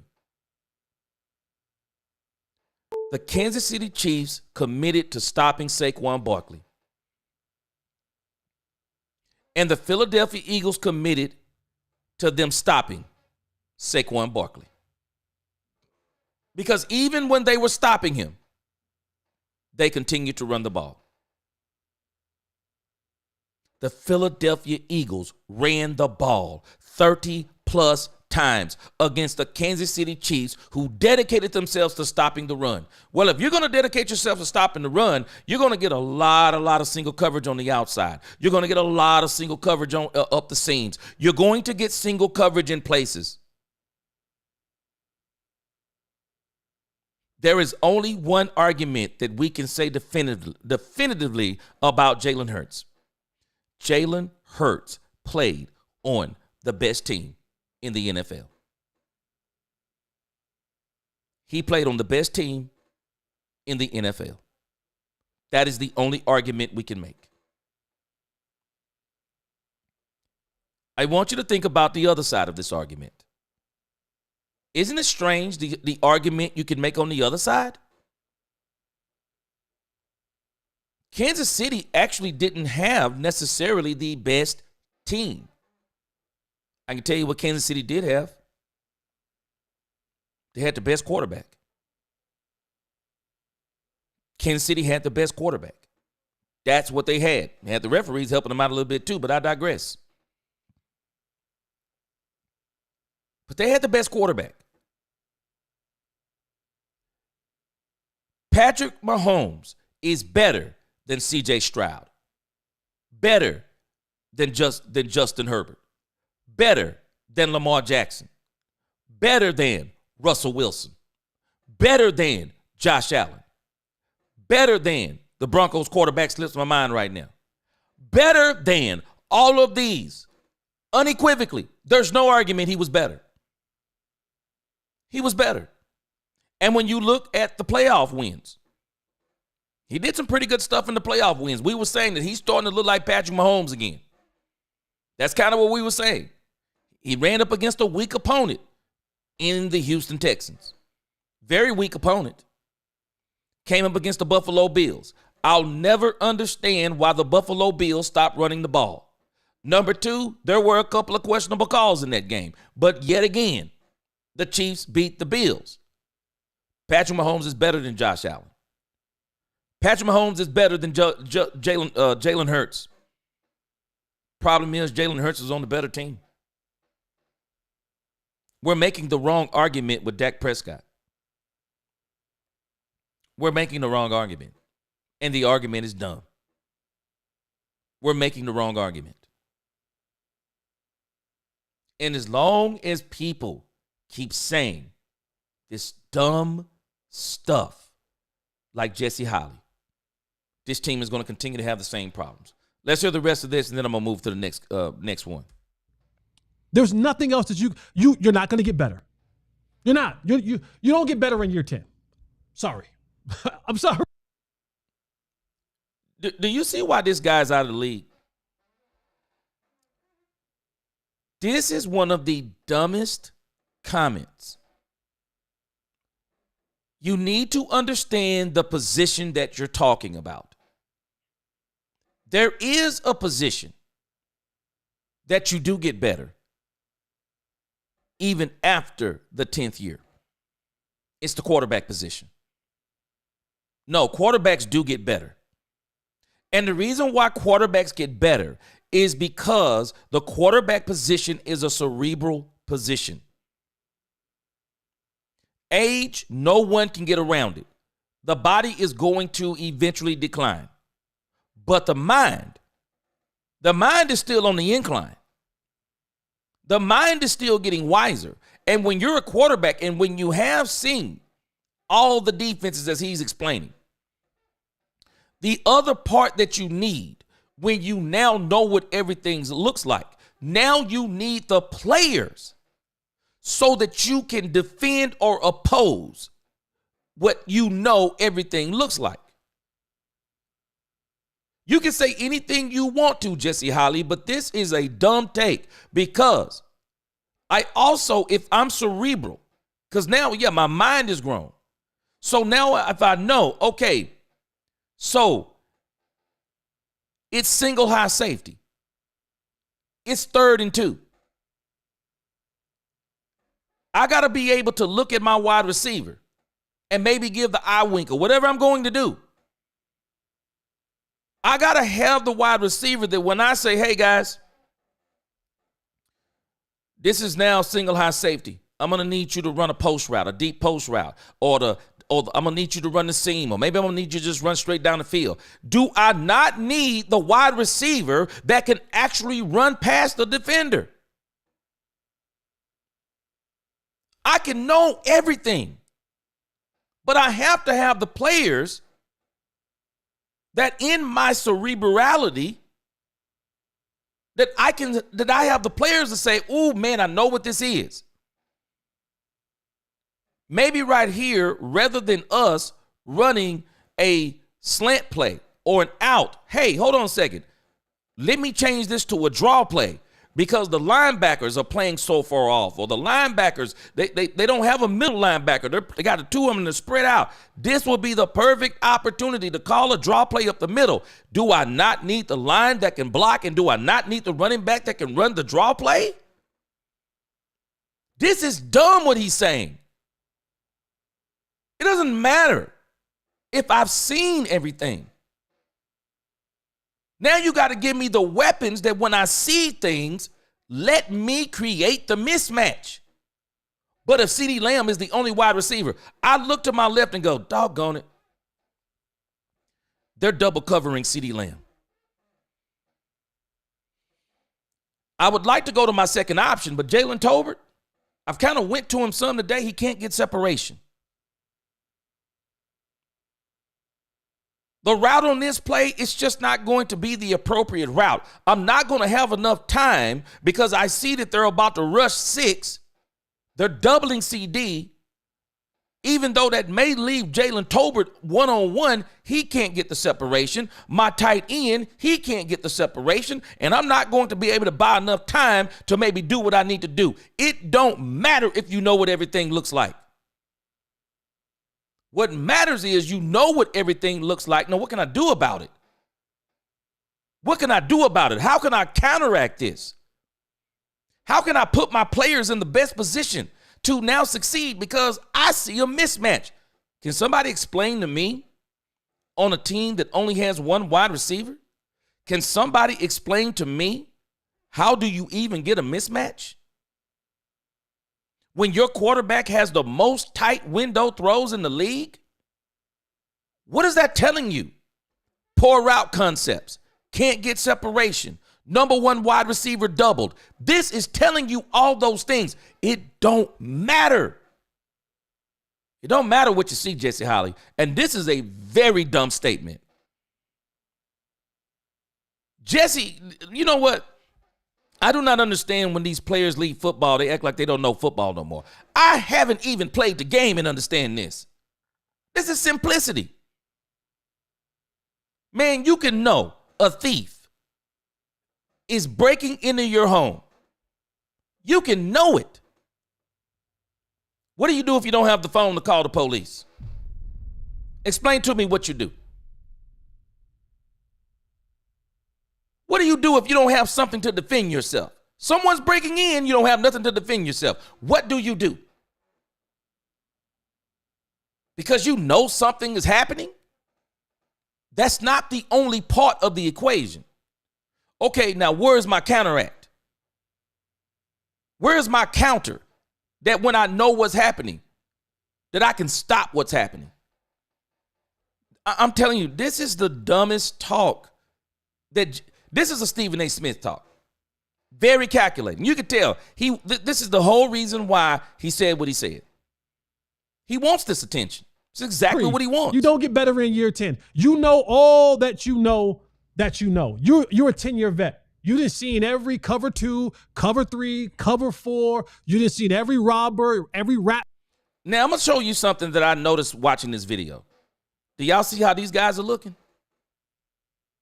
Tell me, do they look like they're convinced in what he's arguing? Tell me, does it look like they're convinced? Because if I'm sitting right here, I'm going, what is this dude talking about? If I was looking at these 3 individuals and somebody said to me, one of them was a professional football player, I wouldn't have a clue of which one it was. You know what? I'd actually think it was Kavanaugh in the end. I would probably think, okay, maybe it was Kavanaugh. Maybe he was a quarterback. Maybe Kavanaugh was a quarterback or something. I would literally be confused. Oh, okay, maybe it's the guy on the left. Maybe he played linebacker. Maybe he was a lineman back in the day. I mean, sitting in the chair, I really can't see how big he is. I would literally, based on what he's saying, and you told me one of them was a ex-football player, I would not be able to listen to the talk of Jesse Holley and know he's been an ex-football player. This is crazy talk. It is. And he knows it is. Every blitz, you done been through defensive coordinator after defensive coordinator throughout your time. If you do not get this team to a place that they have not been through this little drought. No drought. Wait. Hold on. Isn't it strange? So has Dak Prescott been here through the entire drought? Do you see how dumb this argument is? Has Dak Prescott been here through the entire quote-unquote drought? I got news for us, guys. Can I give us some more facts? You ready for a fact that he doesn't even understand? We do know Troy Aikman was a part of that drought, right?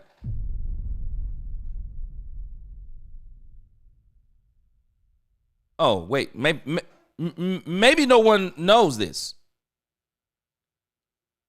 Troy Aikman didn't retire after the 95-96 season.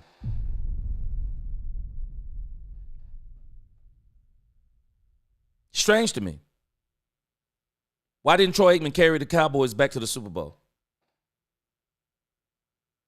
Why didn't Troy Aikman carry the Cowboys back to the Super Bowl after the 95-96 season? Can somebody explain that to me? Do we not understand that Troy Aikman is a part of the 30-year drought?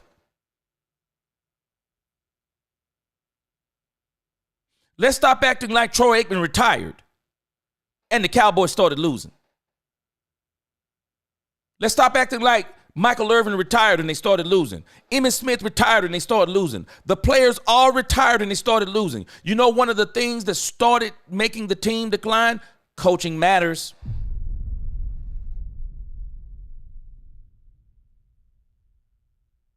Jimmy was the beginning of the end. When Jerry didn't bring Jimmy back, it was the beginning of the end. Jerry went and got Deion Sanders to help solidify the 3rd Super Bowl. Strange, isn't it? Strange that Dak Prescott has to do something that Troy was never asked to do. But Dak has to do it. Dak has to do it without the coaching. Dak has to do it without the team. Dak has to do it without the super team. It's all on Dak. It's Dak or nothing. We never, ever said this about Troy Aikman. And believe me when I tell you, for everyone that's talking about doggone Philadelphia, and I promise you, if you look at what Philadelphia did, this is exactly what they didn't want. Because do we not understand the local Philadelphia writers, the local Philadelphia media? Do we not understand they were calling for Jalen Hurts' job? Facts matter. Facts matter. It's amazing to me how people, Jalen Hurts is this and Jalen Hurts is that. No one was saying this before this Super Bowl. No one was saying it. A lot of people were saying this was going to be Jalen Hurts' last hurrah. They were saying this stuff. See, some of us, maybe we don't know this because we don't look at a lot of other media, or maybe we just having selective memory. They were dogging Jalen Hurts before this season. They were dogging Jalen Hurts, and nobody would have been saying a word about Jalen Hurts had they not went to the Super Bowl and won it. I'm telling you, this dude, Saquon Barkley, is not getting the credit he deserved. I'm sorry. Saquon Barkley could have easily been the MVP of the season had they not just wanted to give it to Josh Allen. It's a quarterback award. Lamar Jackson should have won it. They gave it to Josh Allen. But the reality is, Saquon Barkley had an impact on that team that was incredible. Saquon Barkley, I'm sorry, I just got to say it for what it is.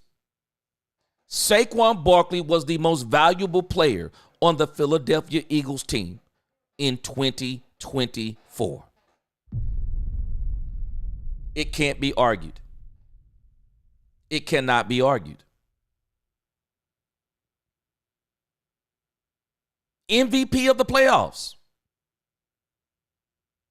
It can't be argued. It was Saquon Barkley. Go back and look at the box scores. Saquon Barkley was incredible. Saquon Barkley did the doggone Rams in. Saquon Barkley did them in. Saquon Barkley should have been the MVP of the playoffs. And then when you look at the Super Bowl, I'm not even going to argue. One of the defensive linemen was saying that the defensive line should have been the MVP of the Super Bowl. I agree. I absolutely agree. Did Jalen Hurts play good? Yeah. Wasn't nothing to write home about. But when I think about their defensive line, that was something to write home about, because they are the ones who stopped Patrick Mahomes from being able to match Jalen Hurts point for point. They deserve credit. They deserve credit. But the way the league is designed, you ever notice what they do? All of the glory is aimed at the quarterback. Again, I'm just going to use the infamous words of Jalen Hurts. The first thing out of his mouth, he said, defense wins championships. Defense wins championships. Because if the Philadelphia Eagles do not stop them on drive after drive after drive after drive, I promise you that game is different. Jalen Hurts could not have withstood a shootout with Patrick Mahomes. He could not have withstood it. He's not built like that. He's not built for shootouts. Dak Prescott is built for shootouts. He's not built for shootouts. Jalen Hurts, it's a simple formula. You keep the game close or you blow the team out.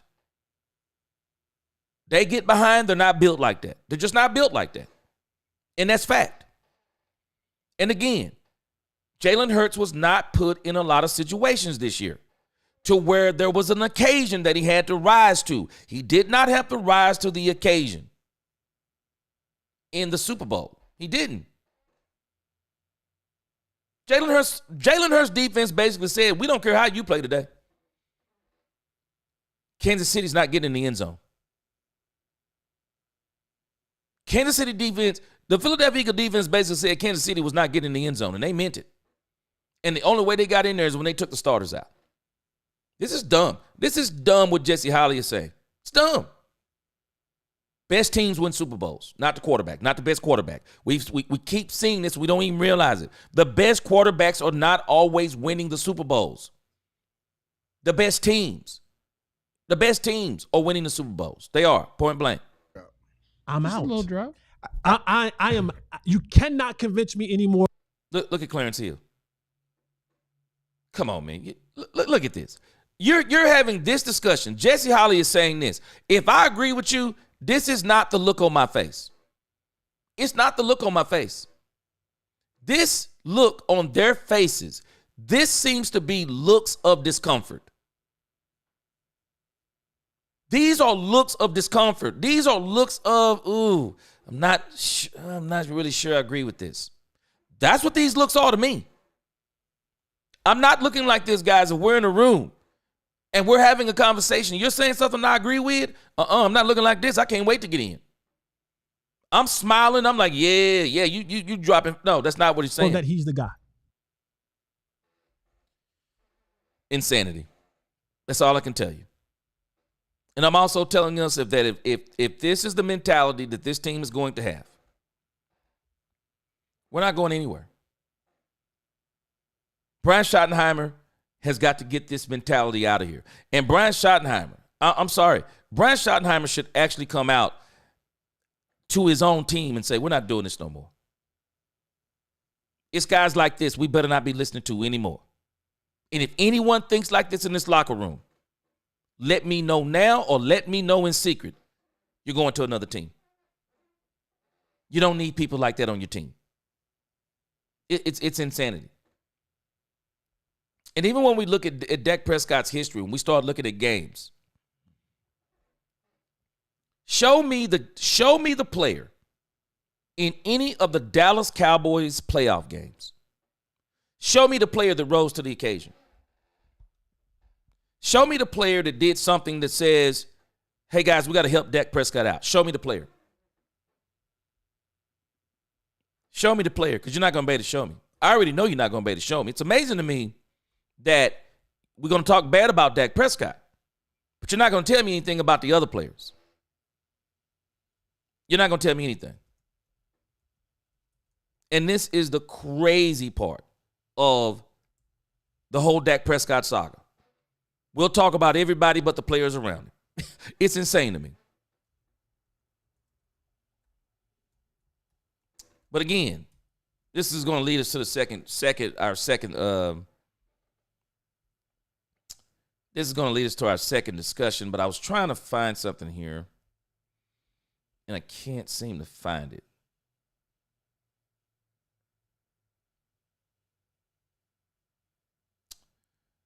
So, of course, Dak Prescott, we know he has 2 wins in the playoffs.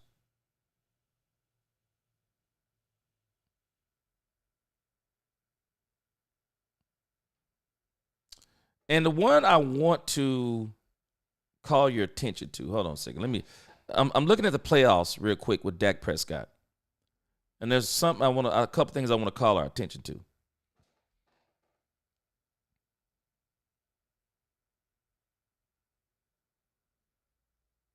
Now, when you go back and look at Dak Prescott's playoff history, there's a couple things that kind of jump out at you. I don't care what anyone says. The Green Bay loss was not Dak Prescott's fault. The Green Bay loss was not Dak Prescott's fault. The Green Bay Packers, this dude, Aaron Rodgers, drew up a play in the sand, made an incredible throw. There was an incredible catch and an incredible field goal kick. That's what it took to beat the Cowboys. That is exactly what it took to beat the Cowboys. And I was trying to see the score. I can't remember the score of that game.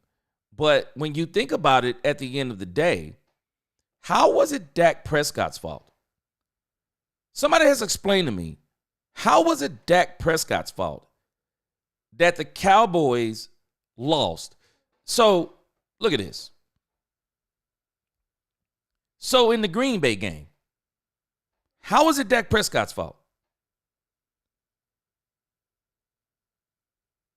What did Dak Prescott do that lost this game? The defense gave up 413 yards and 34 points. Explain to me how this is Dak Prescott's fault again. How is it Dak Prescott's fault?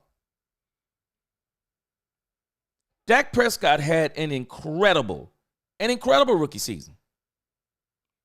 Dak Prescott is 2-5 in the playoffs. Explain to me again how we're blaming this particular playoff loss on Dak Prescott.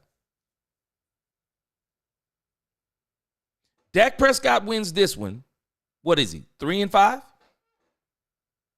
How is it Dak Prescott's fault?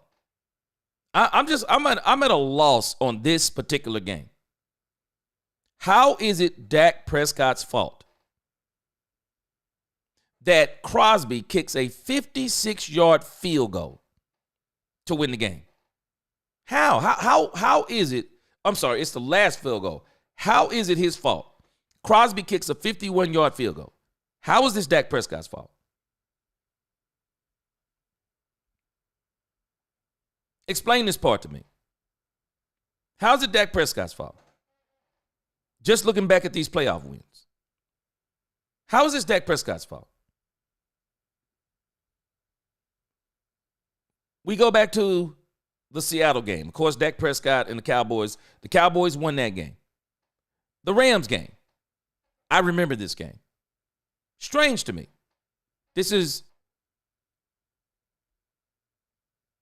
So explain to me again. How was the Rams lost Dak Prescott? How was the Rams? How was the Rams lost? How was that Dak Prescott? How was this Dak Prescott's fault? I'm trying to understand this one. How was this game? Now, let me show you the problem in the Rams game. The problem in the Rams game was the running game. It was non-existent. The Rams game, the run game was non-existent. Emmitt Smith did hardly anything in this game. This was all Dak Prescott. You want to know how I know? Look at this number. Can anybody see it? Let me blow it up for you. In case you can't see, these are the rush yards for the Dallas Cowboys against the Rams. 50 yards. 50 yards.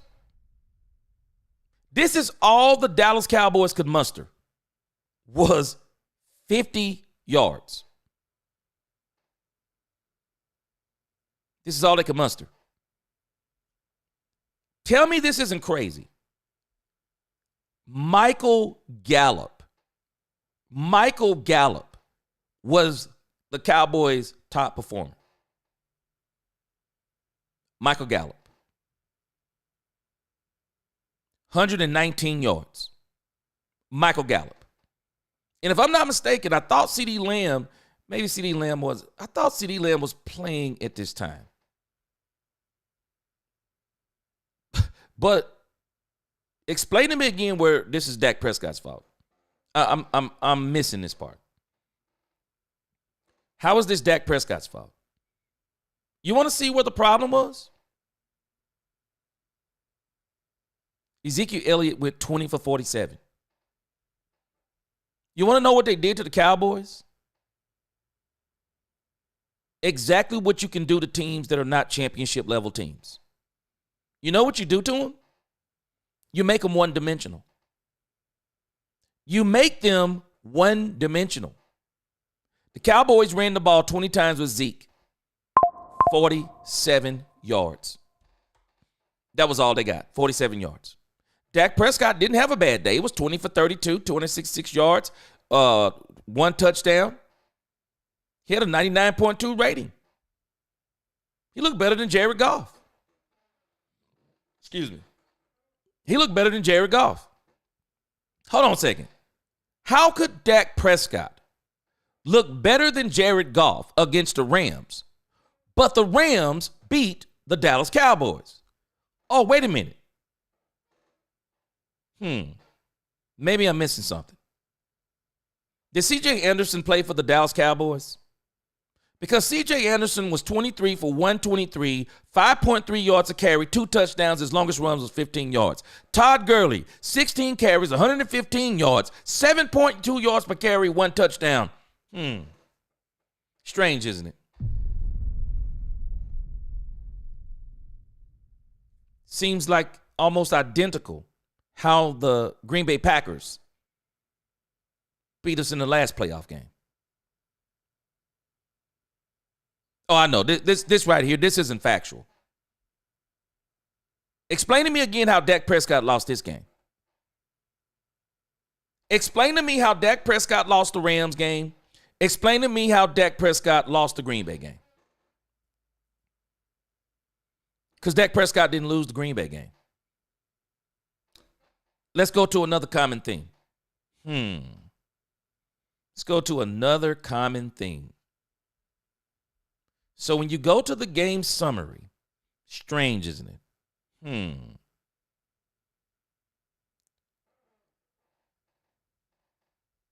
The Dallas Cowboys defense gave up 459 yards. That's what the Dallas Cowboys defense gave up. The Dallas Cowboys defense gave up 273 yards rushing. Explain to me how this is Dak Prescott's fault again. Just explain it to me. How is this Dak Prescott's fault? Because I know the game that there's only one game that we can truly go to when we start talking about Dak Prescott's fault. But again, so in the first 3 playoff games, Dak Prescott is 1-2. And in all 3 of those, in the last 2 of those games in particular, against the Rams. Tell me where Zeke was again. Tell me where Zeke was against the Rams. Where was he? If I'm looking at the consistent performer for the Dallas Cowboys in these first 3 playoff games, it is none other than Dak Prescott. Dak Prescott is balling in these games. Seattle game, Zeke looked better, 137 yards. But again, if you're looking at Dak Prescott, he's no slouch. Dak Prescott is doing his thing. And, of course, they won the game. But again, so we're going to give Dak Prescott credit for this one. I guess we are. But again, let's go to the 49er game. Now, I'm going to tell you guys something that's going to hurt some people's feelings. But I'm just telling you how it is. We have not played. I just can't think of the time we played the 49ers to where we actually were better than the 49ers. 49ers, every time we played them, they've always had very good teams. The only place, again, we were better than the San Francisco 49ers was quarterback. Dak Prescott was better than Jimmy Garoppolo. Now, there's no denying it. Dak Prescott threw a very, very crucial interception in this game. And it wasn't the interception, it was the timing of the interception. Dak Prescott threw a very crucial interception in this game. But even then, you have to understand it is what it is. Your quarterback is going to throw interceptions. But it's the defense's responsibility that if the interception doesn't end the game, well, you get the ball back. Can you depend on your defense to make a stop? This is where your defense comes in. Can your defense make a stop? Can they make a stop when you need it? Can they make a stop when you make a mistake? Can they make a stop? I'm sorry, your team needs that. Your team needs for your defense to be able to make mistakes. For your offense to make mistakes. Now, let me show you this. I'm just showing you facts. You don't have to agree with me. I can show you a problem already. I can show you a problem on Dak Prescott's stat line that told me they lost this game before I even looked at it. It's this one right here. Dak Prescott put the ball in the air 43 times. Why? Why did Dak Prescott have to put the ball in the air 43 times? Get ready. You're probably going to lose that game. Your quarterback should not be throwing the ball 43 times. That is way too much and to only yield 17 points. 43 times, you're probably going to get picked off. This is the ideal number of throws, 25. I've been saying this for months. The winning formula for quarterbacks is typically 25, no more than 30. But if you can get 25 and 20 to 25 and win games, that's what you want. This right here was a losing formula.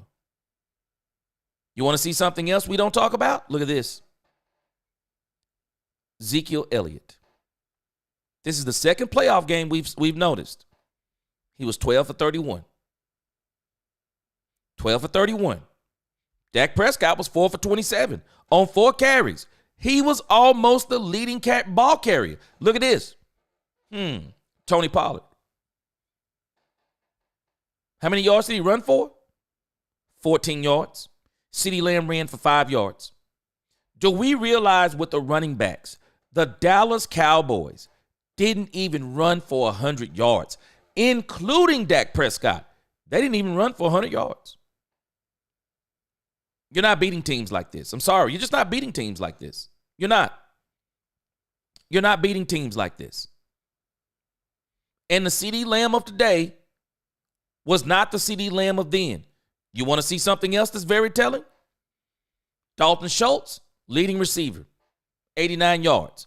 Amari Cooper, a lot of people, this is why they get mad at Amari Cooper. Disappears, they say, in the big games. He was only 6 of 10 for 64. Cedric Wilson, 5 of 10 for 62. CeeDee Lamb, 1 of 5 for 21.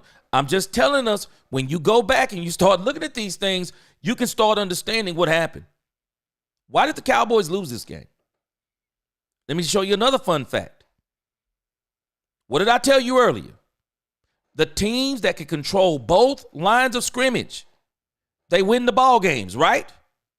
You want to know why Dak Prescott wound up turning the ball over? You're going to put the ball up in the air 43 times? Why? You can't run. They made the Cowboys one-dimensional. And if you're going to tell me that Dalton Schultz is your leading receiver that day, you're getting your butt beat. You're losing. You want to look at the rushing for the San Francisco 49ers? Read it and weep. Mitchell, 96 yards. 27 attempts, 96 yards. They bludgeoned the Dallas Cowboys. They bludgeoned them. When you run the ball, look at this. They ran the ball 37 times, not including this junk from Garoppolo. They ran the ball 37 times. And not only did they run it 37 times, they bludgeoned them. They beat them to death 27 times with Mitchell, 96 yards, 3.6 yards a carry, and then Deebo Samuel. The Cowboys had no answer. He ran the ball 10 times for 72 yards. You're not beating that team. You're not beating this team. You can tell me anything you want to about this game. You're not beating this team. Even if Dak don't throw the interception, we don't know if they win. It's not like he threw an interception with 10 seconds to go in the game. We don't even know if they win then. But I can tell you this. If you look at this doggone box score, they wore the Cowboys out. They wore them out. They wore these boys out. They did. And when you have a team, when you have a game like this, and the game is extremely close, whoever makes the mistake loses. Whoever makes the mistake loses. And I'm going to tell you this. Mills 36 just mentioned this earlier. The quarterback that throws the ball the least amount of times, that is the team that's less likely to make the mistake. If you're going to tell me your quarterback in a close game is throwing the ball 43 times, I'm telling you, hey, man, you're probably going to lose this game.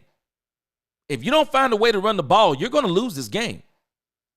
You cannot let games come down to this stuff. And you look at this.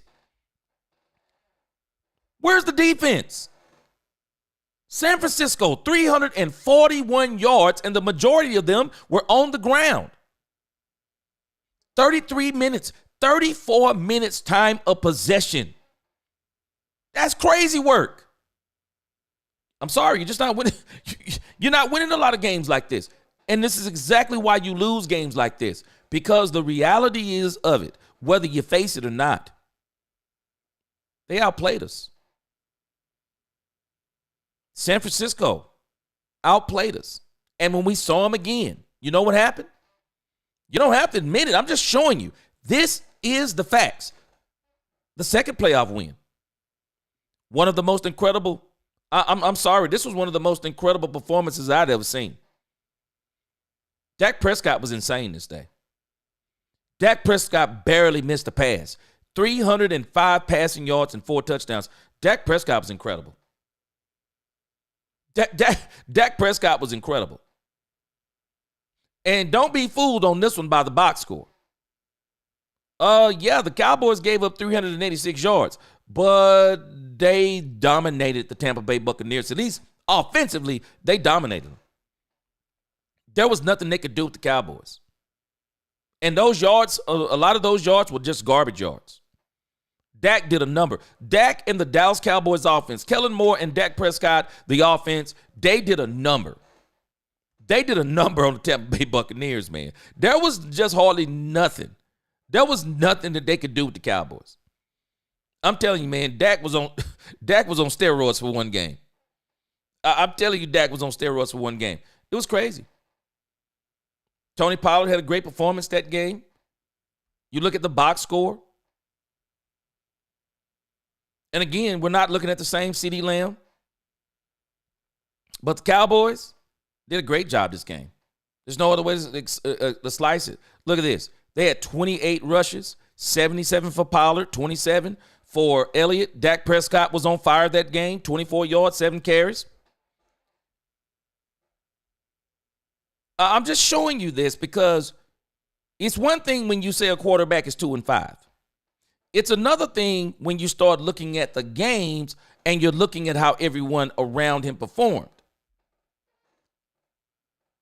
And then when you get to this game, look at the score. It was 19-12. And the thing that changed this game was Tony Pollard. When Tony Pollard on a drop hip tackle broke his leg in the second quarter, we all know the Cowboys are terrible at adjustments. There was no adjustments. None. There were no adjustments. There was just nothing the Cowboys could do. And they pigeonholed the Cowboys into a hole. I want you to look at this. You have to look at some of this stuff so you can make sense of it. So tell me again, who was the other wide receiver that Dak Prescott could go to that day? Tell me who it was again. I remember this season. Tell me who they could go to again. There's no Amari Cooper. There's no Cedric Wilson. This is the season the Cowboys said that CeeDee Lamb is going to come into his own. Okay, he came into his own, son. He was 10 for 13, 117 yards. Explain to me again who else was going to do something other than him. Tell me who it was. Tell me who the other wide receiver was. Who else was going to do something? Who else was going to do something in this game? And again, you got another pattern again with the run game in this game. Elliott, ineffective, 10 for 26. Tony Pollard, ineffective, 6 for 22. CeeDee Lamb, ineffective, 2 for 6. Dak Prescott was almost the highest. He was almost the leading rusher in this game on 4 carries. And again, we brag and talk about the defense and how well they did and how good they did. Did they? Did they? Okay, well, tell me what they did. They still gave up 312 yards of total offense. It was a 33 minutes of time possession. Tell me what they did again.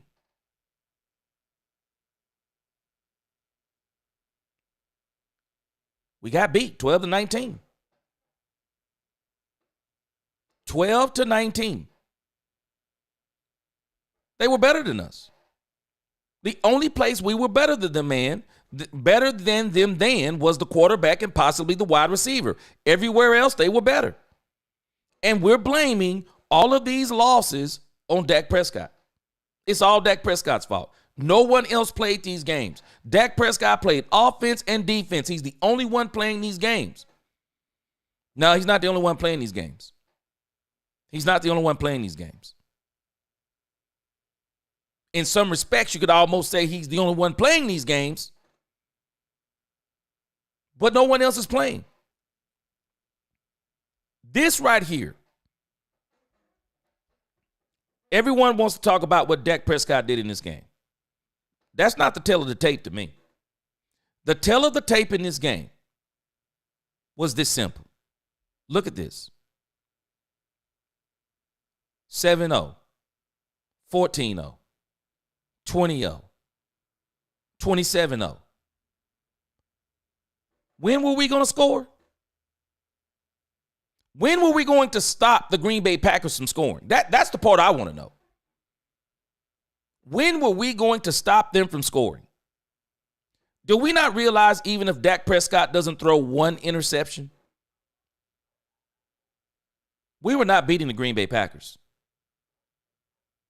Dak Prescott didn't have to throw one interception because you're not beating a team when you can't run the ball, you only have one wide receiver, and you can't stop the run because there's no evidence. If Dak Prescott never throws these interceptions, there's no evidence that we were going to win the game. They came out on us, beating the brakes off us. They came out on us. They came out on us. They opened up with a touchdown. We punted. They punted. We got the interception. They came back with the touchdown. We punted again. They came back with the touchdown. We threw an interception. Why did we throw an interception? Forcing the ball. Forcing the ball to CeeDee Lamb because he's the only player we had. Look at this. Interception. Touchdown. This was a pick six, I think, for them. We got the field goal, 27-10. Now, I want you to think about this. 27-10 isn't unreachable. It's not unreachable. 27-10 is not unreachable. It is unreachable, though, when you can't stop the opposing team. We think the tale of the tape was the interceptions. The tale of the tape wasn't actually the interceptions. The tale of the tape was the defense couldn't make a stop. They couldn't make a stop. We got the field goal, 27-10. Touchdown, 34-10. We got a touchdown, 34-16. They got another touchdown, 41-16. Touchdown. We got a touchdown. We couldn't stop them. We could not stop the Green Bay Packers, and whether we accept it or not, we could not stop the Green Bay Packers. There was nothing we could do. There was nothing we could do. Tell me anything you want to about Dak Prescott and interceptions. There was a reason why Dak threw those interceptions, because we continued to force the ball to CeeDee Lamb because he was the only answer we had in 2023. There's a reason why CeeDee Lamb had 1,700 plus yards in 2023. He was the only option. He was the only option, period. And we don't want to be truthful with this stuff. We don't. Man, my man Robert M. Wait, man. My brother, appreciate you. Robert M., $100 super chat, my man. Man, you're going to finance this entire channel by yourself. Man, I appreciate you. Skeptical fan. He said if the Dallas Cowboys win a Super Bowl with Dak, I would not he said I would not ask for another ring as long as I live. Skeptical fan, they're going to get it. Appreciate that super chat. Robert M., appreciate you again. I'm just telling us. I'm going to come to your comments. But we're not being real about these playoff losses in Dak Prescott. We keep looking at Dak Prescott, and this is the problem that we do have. We keep looking at Dak Prescott, but we won't look at what the team is doing around Dak Prescott. What is the rest of the team doing? What are they doing? There's a reason why some of this stuff is happening. We couldn't do nothing. The Green Bay box score is embarrassing. Aaron Jones, 21, 118 yards. This dude was wearing Ray-Ban glasses on the sideline and a sombrero in the first half. They dominated us, and Aaron Jones killed us. Still had 3 touchdowns. They killed us. Jordan Love, and the reason why Jordan Love, somebody's got to explain this to me. Jordan Love was 272 yards, 16 to 21. This dude threw the ball 21 times. Let that sink in. He only completed 16 passes. Is that Dak Prescott? Last time I checked, Dak Prescott didn't play defense. Is that Dak Prescott? It's not Dak Prescott. That is not Dak Prescott. No. It's the defense. That's the defense. And we will not be truthful with this stuff. We blame it all on Dak Prescott. It makes no sense. It makes absolutely no sense. It's not the Dak Prescott, because I'm going to agree with you on this part. It's not that Dak Prescott is not a part of the loss. He is. He's a part of the team. Dak Prescott is not the main reason for these losses. I'm telling y'all, Green Bay put Dallas behind the 8 ball immediately. They put the Cowboys on notice. If you can't stop us from running, there's nothing you can do. And they told us out the box. And we're taking, and by the way, they told us up front, we're taking away CeeDee Lamb. They told us up front, we're taking away CeeDee Lamb, and Michael Gallup wasn't the same. Told us up front. When you look at these games in context, we're wrong about these games. We're wrong. Has Dak Prescott played his part in these losses? It's no argument. But what has everyone around Dak Prescott looked like in these losses? Terrible. Terrible. The players around Dak Prescott have looked terrible in these losses. Period in the story. They've looked terrible. They have. They've looked terrible. The run game in these losses, atrocious. The receiving in these losses, atrocious. Why? Why are they so bad? I'm just telling us. Mills 36, appreciate that super chat. Mills, every day of the week, bro. Every day of the week. Low passes in playoffs, no turnovers. Simple win. Facts. All day long. All day long. The Cowboys have had no run games in these losses. They all have a common theme. There are no run games in these losses.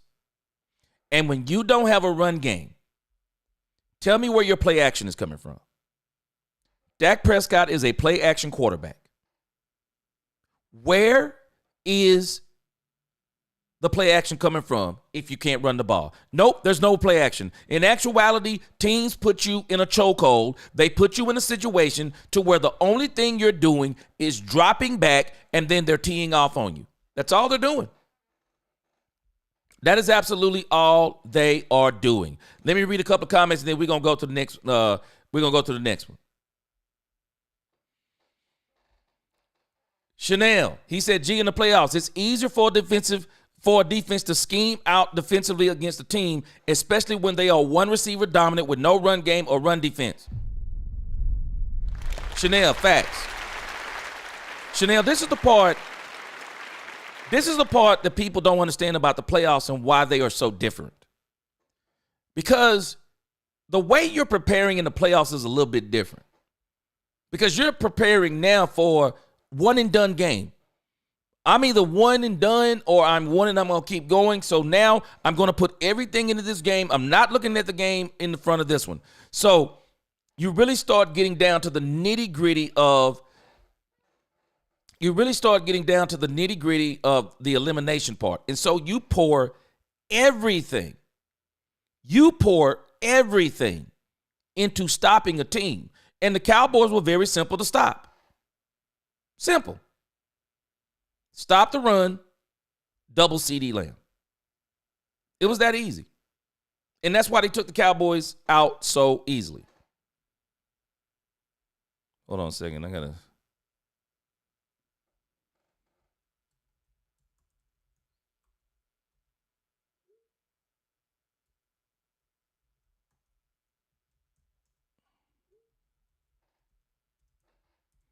Hold on a second.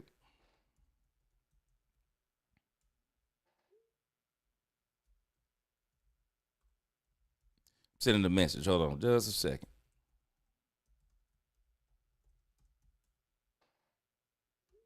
But again, the Dak Prescott saga, it's just crazy when it comes to Dak Prescott. People just are not looking at this stuff the right way. Jesse said, you don't have more than one leader nowadays in the locker room. Remember, Eric Allen, Mr. Nasty, Charles Haley, both leaders on the field and in the locker room. Facts. Facts, Jesse. Whoa, Kevin Hicks, I know what you're saying. Randy Moss was a dog. He never won one. Yes, sir. Big Cloud, facts. Haven't even made it to the draft, and someone is poisoning the well. Facts. Steve McNair was a dog. Never made it. Cowboy Politics, what's going on? He said, do people know that the defense has allowed over 30-plus points in 4 of the 7 playoff games?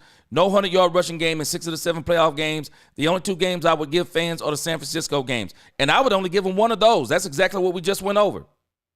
I would only give them one of those. This Cowboys defense has not been good. They have not been good. Angie said, I was born in 93, and I don't hate at all. Only on Michael's hairline. Are you crazy? Lost in translation. Warren Moon, straight dog. Dogs don't equate into winning all the time. They don't. 2 dogs fight, they both still dogs. Exactly right. Chanel said, hungry. I don't tell you. He said, I don't tell you lies, bro. You got Google. Go use it. Yep. Everything I said is facts. Same thing I'm saying. In the 90s, did Cowboys depend on Troy to win games? They did not. The 90s Cowboys did not depend on Troy Aikman. They didn't. They were a team. You're right. Dallas in the 90s has the least red zone throws. Go look. Facts. Absolute facts. We never asked Troy Aikman to do this stuff that we're talking about with one Dak Prescott. We don't. We didn't. And Jesse Holley is a part of this problem. If we go into this season again, and believe me, I'm so glad the Cowboys are not listening to this dude. No, Jerry knows. They have got to get a team around Dak Prescott. The same thing they had to do for Troy Aikman. They had to get Troy Aikman a team. There's a reason why they brought in North Turner. There's a reason. Jared said, gee, the only one you possibly could argue Jalen Hurts was better than was Jordan Love. That's it. That's it. Because Jordan Love is still young. That's it. And there are a lot of people that they'll tell you right now, he better. They'll tell you right now, he better than Jalen Hurts. I won't tell you that. I need to see more tape. I don't crown people off one season. I do not do it. Azteca, what's going on? I see you in the chat. I'm trying to go further down the chat real quick. All right, let me get down to the bottom, and then I'm going to switch gears on us. And it's still going to be Dak Prescott, because this is all about Dak Prescott today, so it's a great day to talk about Dak Prescott. David Everett, I said the same thing. Double up, shawty. 2 running backs, 2 wide receivers, 1 tight end. one O lineman, two defensive tackles, two safeties. I'm with you. Cowboys need to load up. Load up on skill positions in this draft. Load up. We like our guys. Yes, sir. 27 points first half. 555. He said G on point. Appreciate you. I'm just giving facts. It's all right there. Oh, Katharina, look forward to seeing you on the next go-around. Robert M. D-Lock he can be tired of Seattle now. He don't make 2 years. He will not make 3 years on that contract. You watch what I tell you. He going to be out of that joint.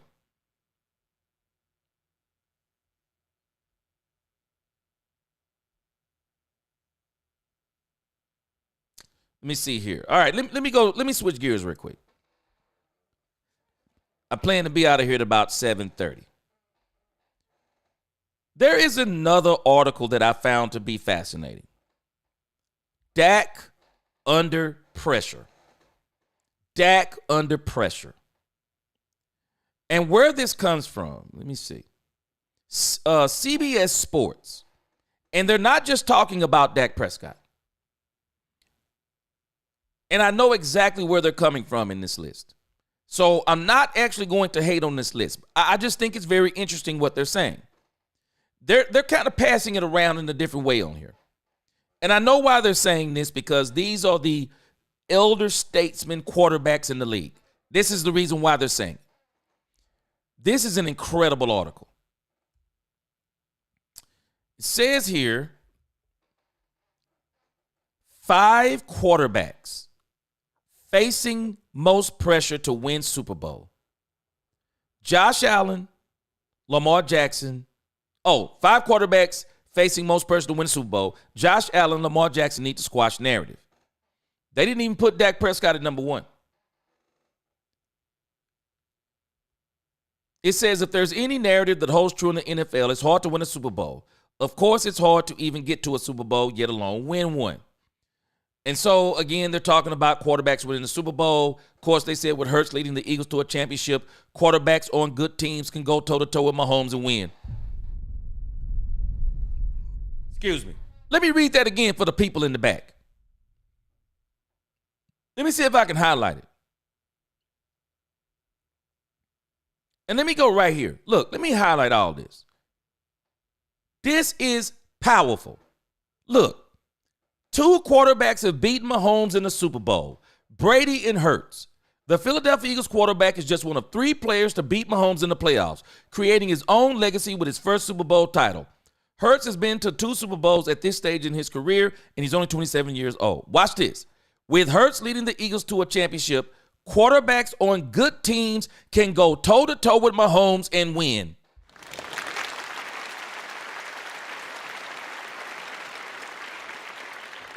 You know what he just said without saying it? Jalen Hurts is not better than Patrick Mahomes. He went to the Super Bowl because he had a better team. Look at the next line. An entire roster is responsible for producing a championship team. See the issue? But the quarterback gets the most praise and criticism because they touch the ball on every offensive possession and get paid the most money, hence the never-ending spotlight. That's the only reason. But there are players. They have to rise up. They need to perform around them. So it said, with Hurts winning the Super Bowl, these are the 5 quarterbacks that are under the most pressure. Look at this. Number 5, Joe Burrow. Now, I can understand why they are saying Joe Burrow. Joe Burrow has been to 1 Super Bowl. And I think, you go back and look at that Aaron Donald sack. Oh, no. There's some people saying he was offside. But again, saying that Joe Burrow is under pressure. I'll put this down. I'm going to put this link in the chat, because I'm not going to read every one of these. Y'all can go read this. It's a very good article.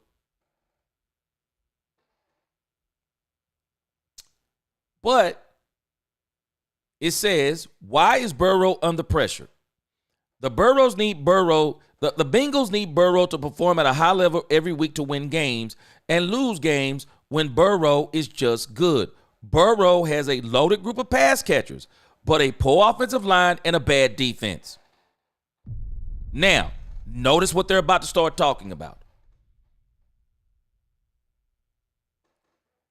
They're saying he's under pressure, but the Bengals front office should be under pressure. You have a quarterback this good, and you have him running out there with an inadequate team. But he's under the pressure. They just said it. His offensive line is not good, and his defense is trash. It is. His defense is trash. Look at this. They're telling you he has to play excellent in order for the Bengals to win games. We need to really flip this around. There's a reason why he's under pressure. The defense is trash, and the man don't have an offensive line. You see the problem? Joe Burrow every day of the week is better than Jalen Hurts. But he's not going to beat the Eagles with the team that he's on. Joe Burrow is not going to beat good teams anymore with the team that he's on. Until, look at this. If the Bengals get their roster construction figured out, duh. The man needs players. The pressure should be on the front office, but they got him at number 5. At number 4. Now, this one here, I actually agree with a lot. Jared Goff. Jared Goff, if I'm not mistaken, wasn't he the number 1 overall, or he was the 2nd overall quarterback picked in that draft with Carson Wentz? Jared Goff has not been on one super team. Jared Goff has been on 2 super teams, the Rams and now the Detroit Lions. This dude should be winning more than he is. He should actually be winning more than he is. Now, last year, I'm gonna give him somewhat of a pass. The defense was severely injured. It really was. But again, it wasn't the defense that lost the game for him. It was his 3 unforced errors that really did them in. It says, Goff is the 3rd quarterback to win 13-plus games in a season for 2 different teams. Didn't I say it? Yet, he is just 4-5 in the playoffs, while completing 61.2% of his passes with an 85.1 passer rating. Can Goff perform well enough in the playoffs to win a championship? He's been on great teams. He cost them the game. I can truly say he cost them the game last year.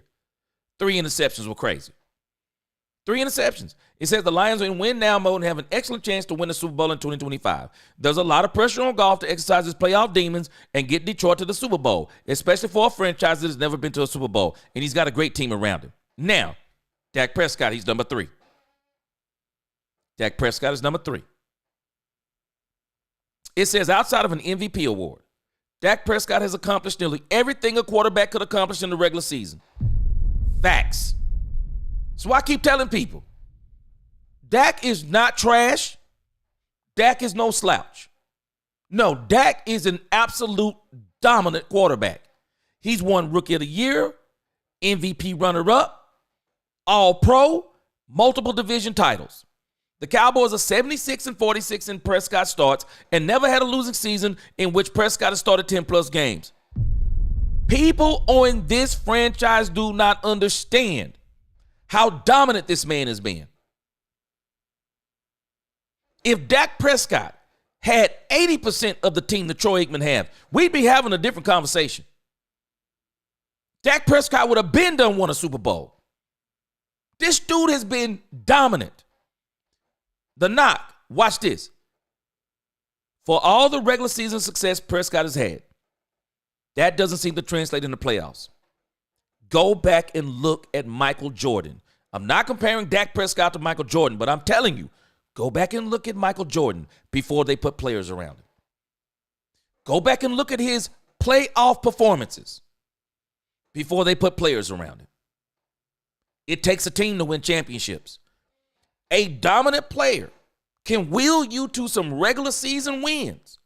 He's going to get some accolades, individual. Your problem is going to be when it comes down to when you need to team. It's over. Dak has not had the teams around him rising to the occasion. He's tied for the worst postseason record for any quarterback who has made a minimum of 5 playoff starts. Okay, what does the team look like around those players and him? He still hasn't made a conference championship game in 10 seasons. No, the team hasn't. As an individual, follow what I'm telling you. As an individual, Dak Prescott has almost accomplished everything you can accomplish. It's the team stuff. Are we not noticing? It's the team stuff. It's the team. The team makes the difference in championship teams. Dak is fine as a quarterback. He's great as a quarterback. He is great. Hey, I'm with you, Robert. He said, knock it down, Hayes. He said, come on for air. I'm with you. Hey, I'm telling us, Robert, the individual stuff, Dak is great. It's the team stuff. And it's not that he's not a team player. When will the team, them as a team, come together and rise up and say, no, we're not putting this all on Dak today. We're not putting this all on Dak. We either win together or we lose together. We're not putting this all on Dak Prescott. Yes, sir, we like our guys. Coaching matters. This is one of the reasons why Troy didn't look the same. He didn't look the same later on. Yeah, Jordan different. But again, we like our guys. You think about what happened once he got the coaching, once he got the players. Jordan became extremely dominant, and he started winning championships. Pete says, even the GOAT Tom Brady only had an 89.8 passer rating in the playoffs, which is pretty average. He had great teams. Tom Brady had teams, and people don't want to acknowledge it. He had teams. And again, Angie, this dude, Jalen Hurts, he's an anomaly. Because most times they will not let you run your way to Super Bowls. It's pretty tough to do it. Just telling us. Appreciate your 555. I'm just trying to state the facts. We like our guys. Brady had multiple games of 3+ picks. I'm telling us. And where Dak is not, and it's not a Dak issue. It's a team issue. Dak is actually exposing what has been wrong with the team for the longest. The lack of a team atmosphere, a team mentality. We're still saying stuff like, if Dak don't do it, then we're done. We shouldn't be saying that. Shouldn't be saying that.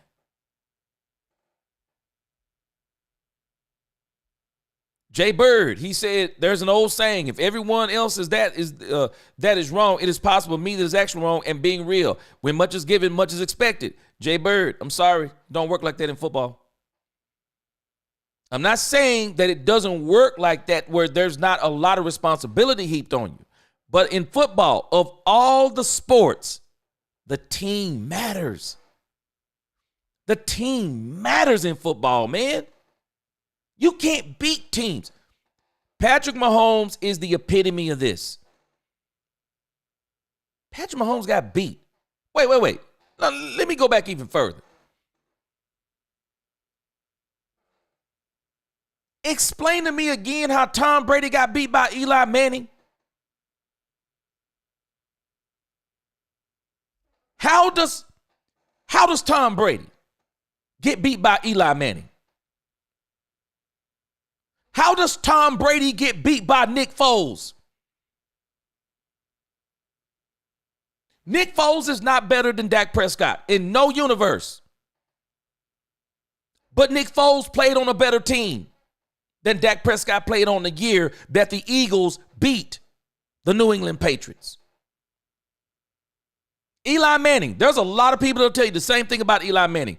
Eli Manning is not better than Dak Prescott, but the teams that he played on, the pass rush he had, better than the teams that Dak Prescott has been on. Because those New York Giant teams, Eli Manning was not leading the charge. He was a part of the reason. There were spectacular catches, spectacular runs. The defense was off the chain, held Tom Brady down. It matters. The teams matters. The coaching matters. All of that matters. It matters. And it's the difference between you being a championship quarterback and you being a quarterback that people create narratives against and use you as a scapegoat. And I do agree with Jay Bird from this perspective. This becomes the problem. You're the highest paid. You're on the Dallas Cowboys. And they blame you. But the reality is Dak Prescott has not been here for 30 years. Troy Aikman was a part of that drought. Yes, he was. He was a part of the Super Bowls, but he was also a part of the droughts. Tony Romo, part of the droughts. Dak Prescott, part of the drought. We have a front office problem. And hoping this year they're going to try and correct this when Dak Prescott turns 32 years old. It's crazy. It's crazy. It says here Prescott's 2 playoff wins were against teams with combined 18-15 record. His playoff losses are against teams that are 57-27. You know what they're saying? Good teams. The Cowboys are 5-13 in the playoffs since winning their last Super Bowl. Troy Aikman is a part of those losses too, and have the NFL record for the most consecutive playoff appearances without reaching a conference championship. And again, let me read the last 2. Lamar Jackson, no surprise. He's another one. Lamar Jackson has had a lot of these individual accolades. But I can tell you this, the Dak Prescott losses have not been like the Lamar Jackson losses. Because the Lamar Jackson losses, if you've noticed, they've come by throws that Lamar Jackson have made. Even the last one. I know people don't like it. He didn't put that ball in the right place. But I have a cardinal rule. If the ball touches your hand, you ought to catch it. But if you look at the other playoff losses, Lamar Jackson has thrown critical interceptions. I mean absolute critical, where they were the last drives of the game. Critical interceptions. Lamar Jackson is so talented. This is why they're saying they have a lot of pressure. And understand this, Lamar Jackson, tell me the coach the Cowboys have had that's better than Harbaugh. Tell me the coach. Last year, they went and got Derrick Henry. Same result. They went and got DeAndre Hopkins this year. Maybe Flowers will be able to stay healthy. And I'm sure they're going to go in the draft. This thing is loaded with wide receivers. The Baltimore Ravens. I wouldn't be surprised if they came out of this thing with somebody like Savion Williams. I would not be surprised if the Baltimore Ravens shocked everybody and got Savion Williams no later than the second round. Imagine Savion Williams, Derrick Henry, Lamar Jackson on the same team. The AFC would be in trouble. They would have a running attack that would be absolutely insane. They're going to go and get him some more help.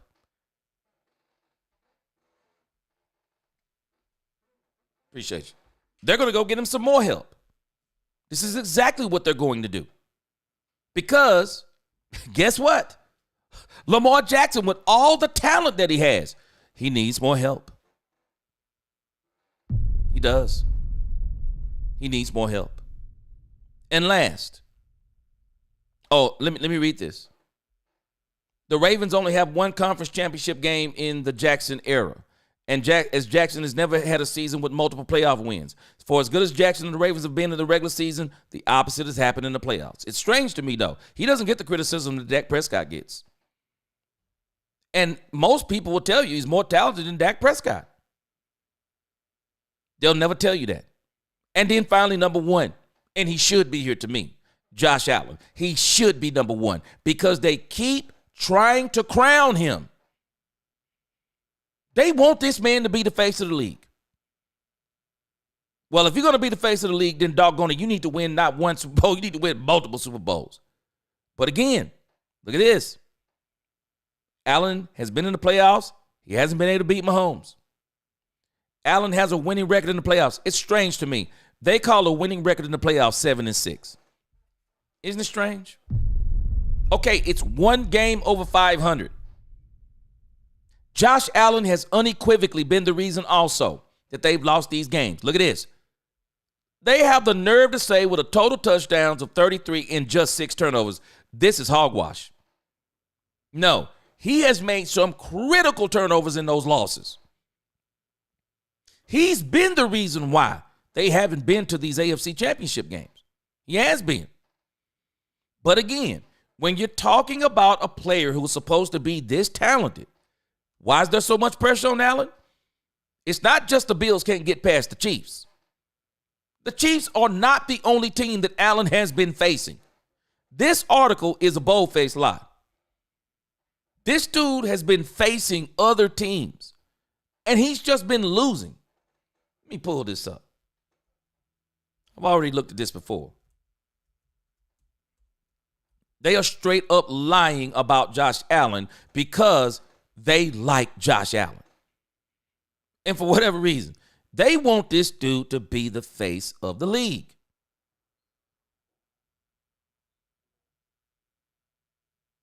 Let me show you what lying looked like.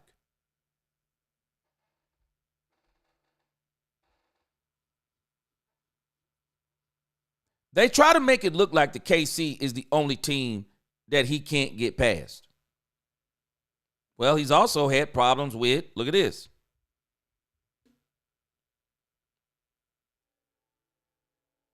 KC, Cincinnati. KC, they did beat Baltimore this year in KC. It's not the only teams, though. It's not like he keeps facing them year after year after year. No. Josh Allen plays a lot of hero ball. And that's one of his main issues. He plays a lot of hero ball. A lot of hero ball.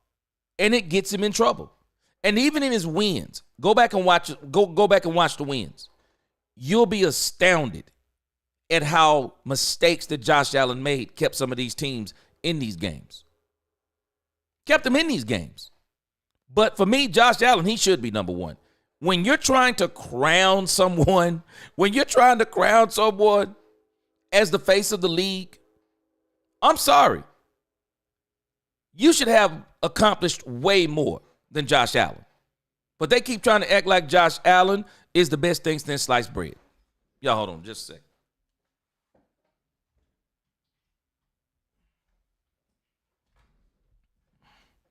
They try to act like Josh Allen is the best thing since sliced bread.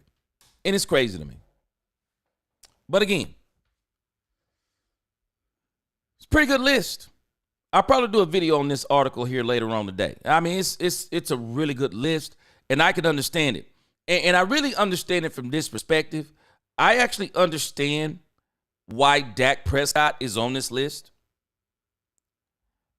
And I don't have Dak Prescott on this list. I don't agree with this list because Dak has fallen short. I understand Dak Prescott being on this list because he's an elder statesman. The quarterbacks are getting younger and younger in this league. Everybody keeps trying to catch the genie in the bottle. Everybody wants to try to hit that rookie quarterback and then build the team around that rookie quarterback. You put a great defense around him. You give him some weapons, a great run game, some good wide, maybe a real good veteran and a real good a real good veteran and then maybe a real good rookie or, a mixture of that, and then you hope you can make a playoff run. It's kind of like what the Commanders are doing. But the Commanders are going to find out, like a lot of people find out, very quickly. Once teams catch on to you, once these teams catch on to what you're doing, it becomes more difficult. It becomes way more difficult.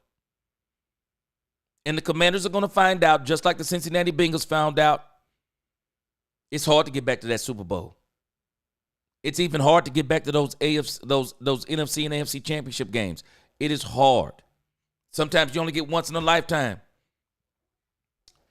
We like our guys. He said, Dak had Amari, CD Gallup, and Zeke. Yet we still wasn't eliminated in the first round. Now, remember what I said? We like our guys. The CD that we saw early on was not the CD in 2023. There is no weight against. How does Zeke have such poor performances in the playoffs? How does he have such poor performances?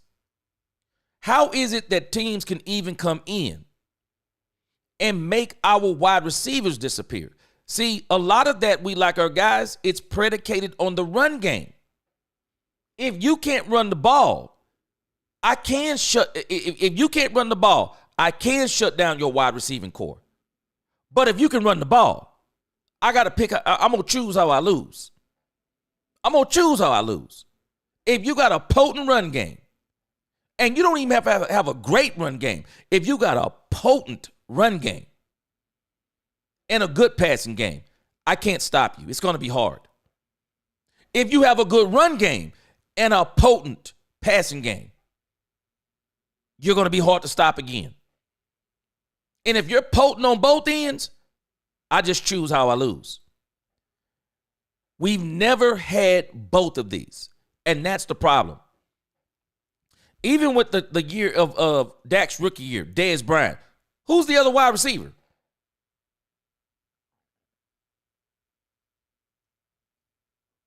Who's the other wide receiver in Dez's rookie year? I mean, in Dak's rookie year, who is it? And some of us will be able to name him, but I'm saying, who was he? Because no one talks about it.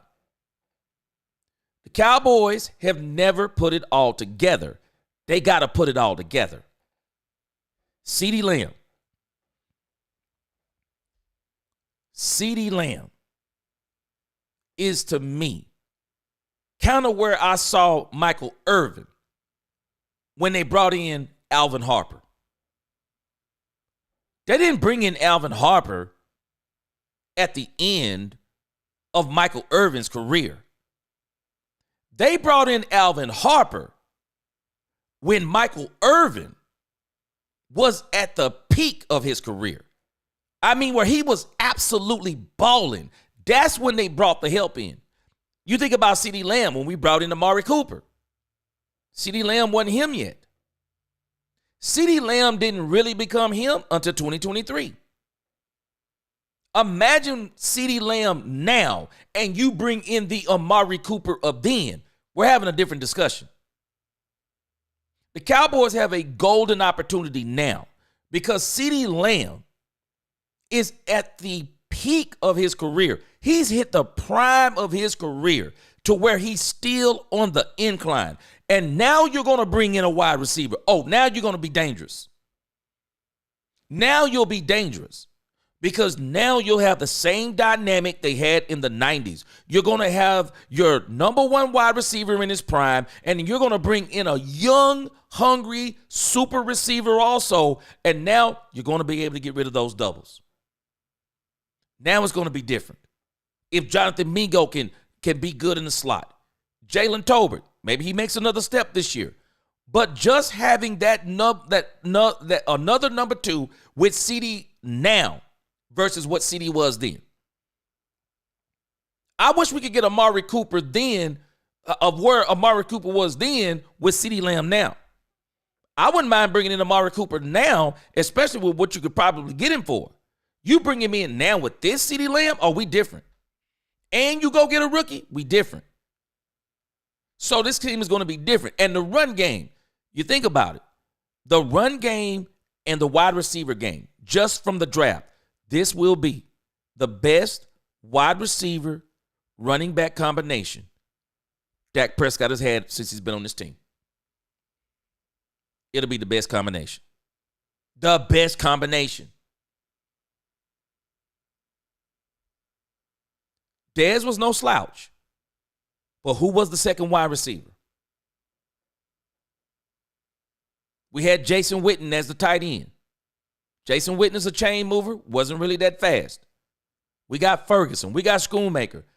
The Cowboys have an opportunity right now to have the best receiving core, best running game, and I dare say, best defense they've had. Combination of all these things. Offensive line. This, over the next 2 to 3 years, it's going to be the best Dak has had. It's going to be the best that Dak has had. This is the opportunity. They have it right now. They're either going to do it or not, and we're going to see.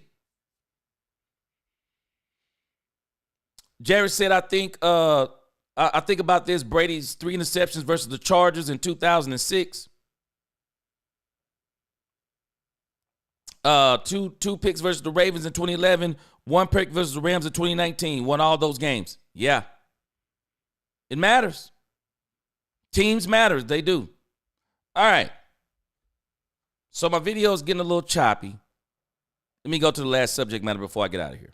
And this is a quick story. Very good discussion today, guys. Appreciate it. Let's go to this right here. All right. Let me close some of these windows I got open too.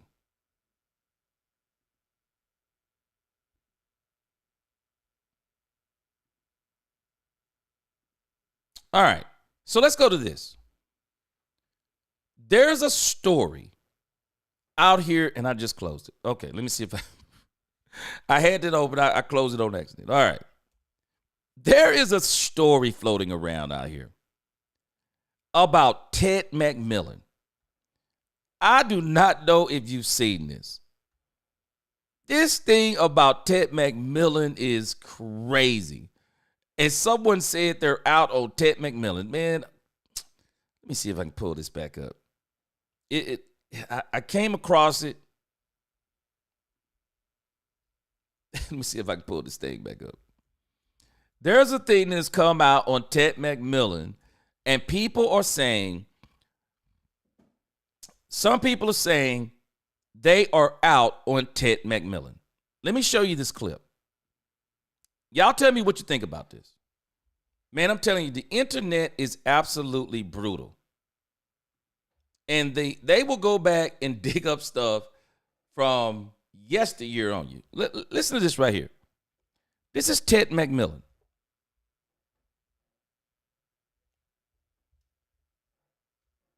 All right, let's check this out. And if you can't see it, let's listen to it. My bandwidth is acting up. I don't know why.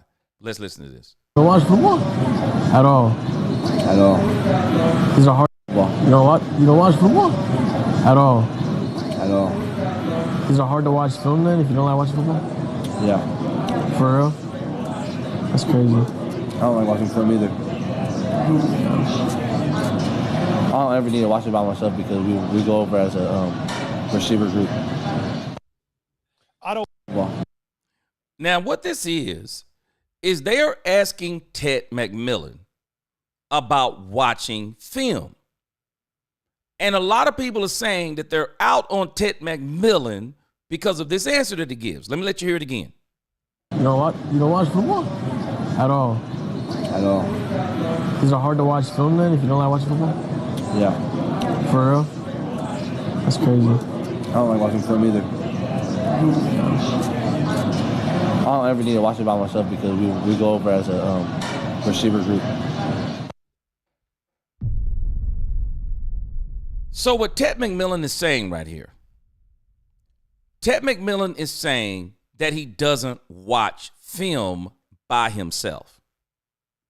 And because he's saying that he doesn't watch film by himself, then they're knocking him for this because they're saying that, in other words, then he's the type of player that you don't want on your team. Now, I saw some comments in here, and someone was saying that this is something that is very inaccurate because they're saying that this is something from Ted McMillan's past, and it's not something from the present. I don't know why I can't get that video to load up, but I'll put the link down here in the description. But this is one of the, man, I'm telling you, people will dig up all kinds of stuff. And it just makes you wonder if this is something that some of these scouts will try to use against Ted McMillan. But I thought it was crazy when I saw this.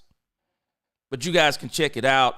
From what I've seen, I think I've seen where a lot of people are saying that this is something old rather than something new as it applies to one Ted McMillan, so it's nothing to worry about. But, again, man, we're talking about young kids. And a lot of times, you got to be careful with this stuff when you're talking about these young kids. Man, they're saying stuff, and it looks like he's eating lunch. It looks like something that's very informal, and it's just kind of crazy to me. It's just kind of crazy to me. But again,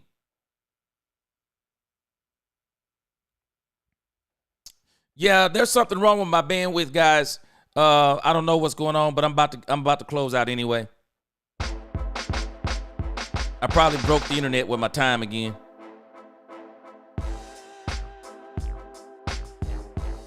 All right, guys, I appreciate the discussion today. Man, it's a great discussion. Appreciate the super chats. Man, my man Robert M., I appreciate you again, my brother. I appreciate you, man. Man. Appreciate all the comments. Suge Midnight, what's going on with you? Louise, what's up? Yes, sir. Good to see you. All right. Again, man, my bandwidth, I think it's my bandwidth today. Something's up with AT&T. Man, I got like gigabyte internet. I shouldn't even be having these kind of issues. But again, appreciate y'all in the discussion. Dak is back. Michael's contract. Jesse Holly, Dak under pressure, and Ted McMillan. That was our discussions for today. But again, appreciate you guys rocking with me. I think I'm going to be back tomorrow. We'll see how that goes.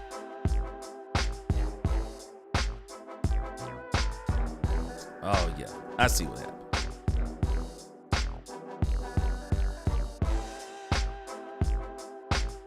Got to update that page. But again, very good discussion today on Dak Prescott. Dak Prescott is always a good discussion.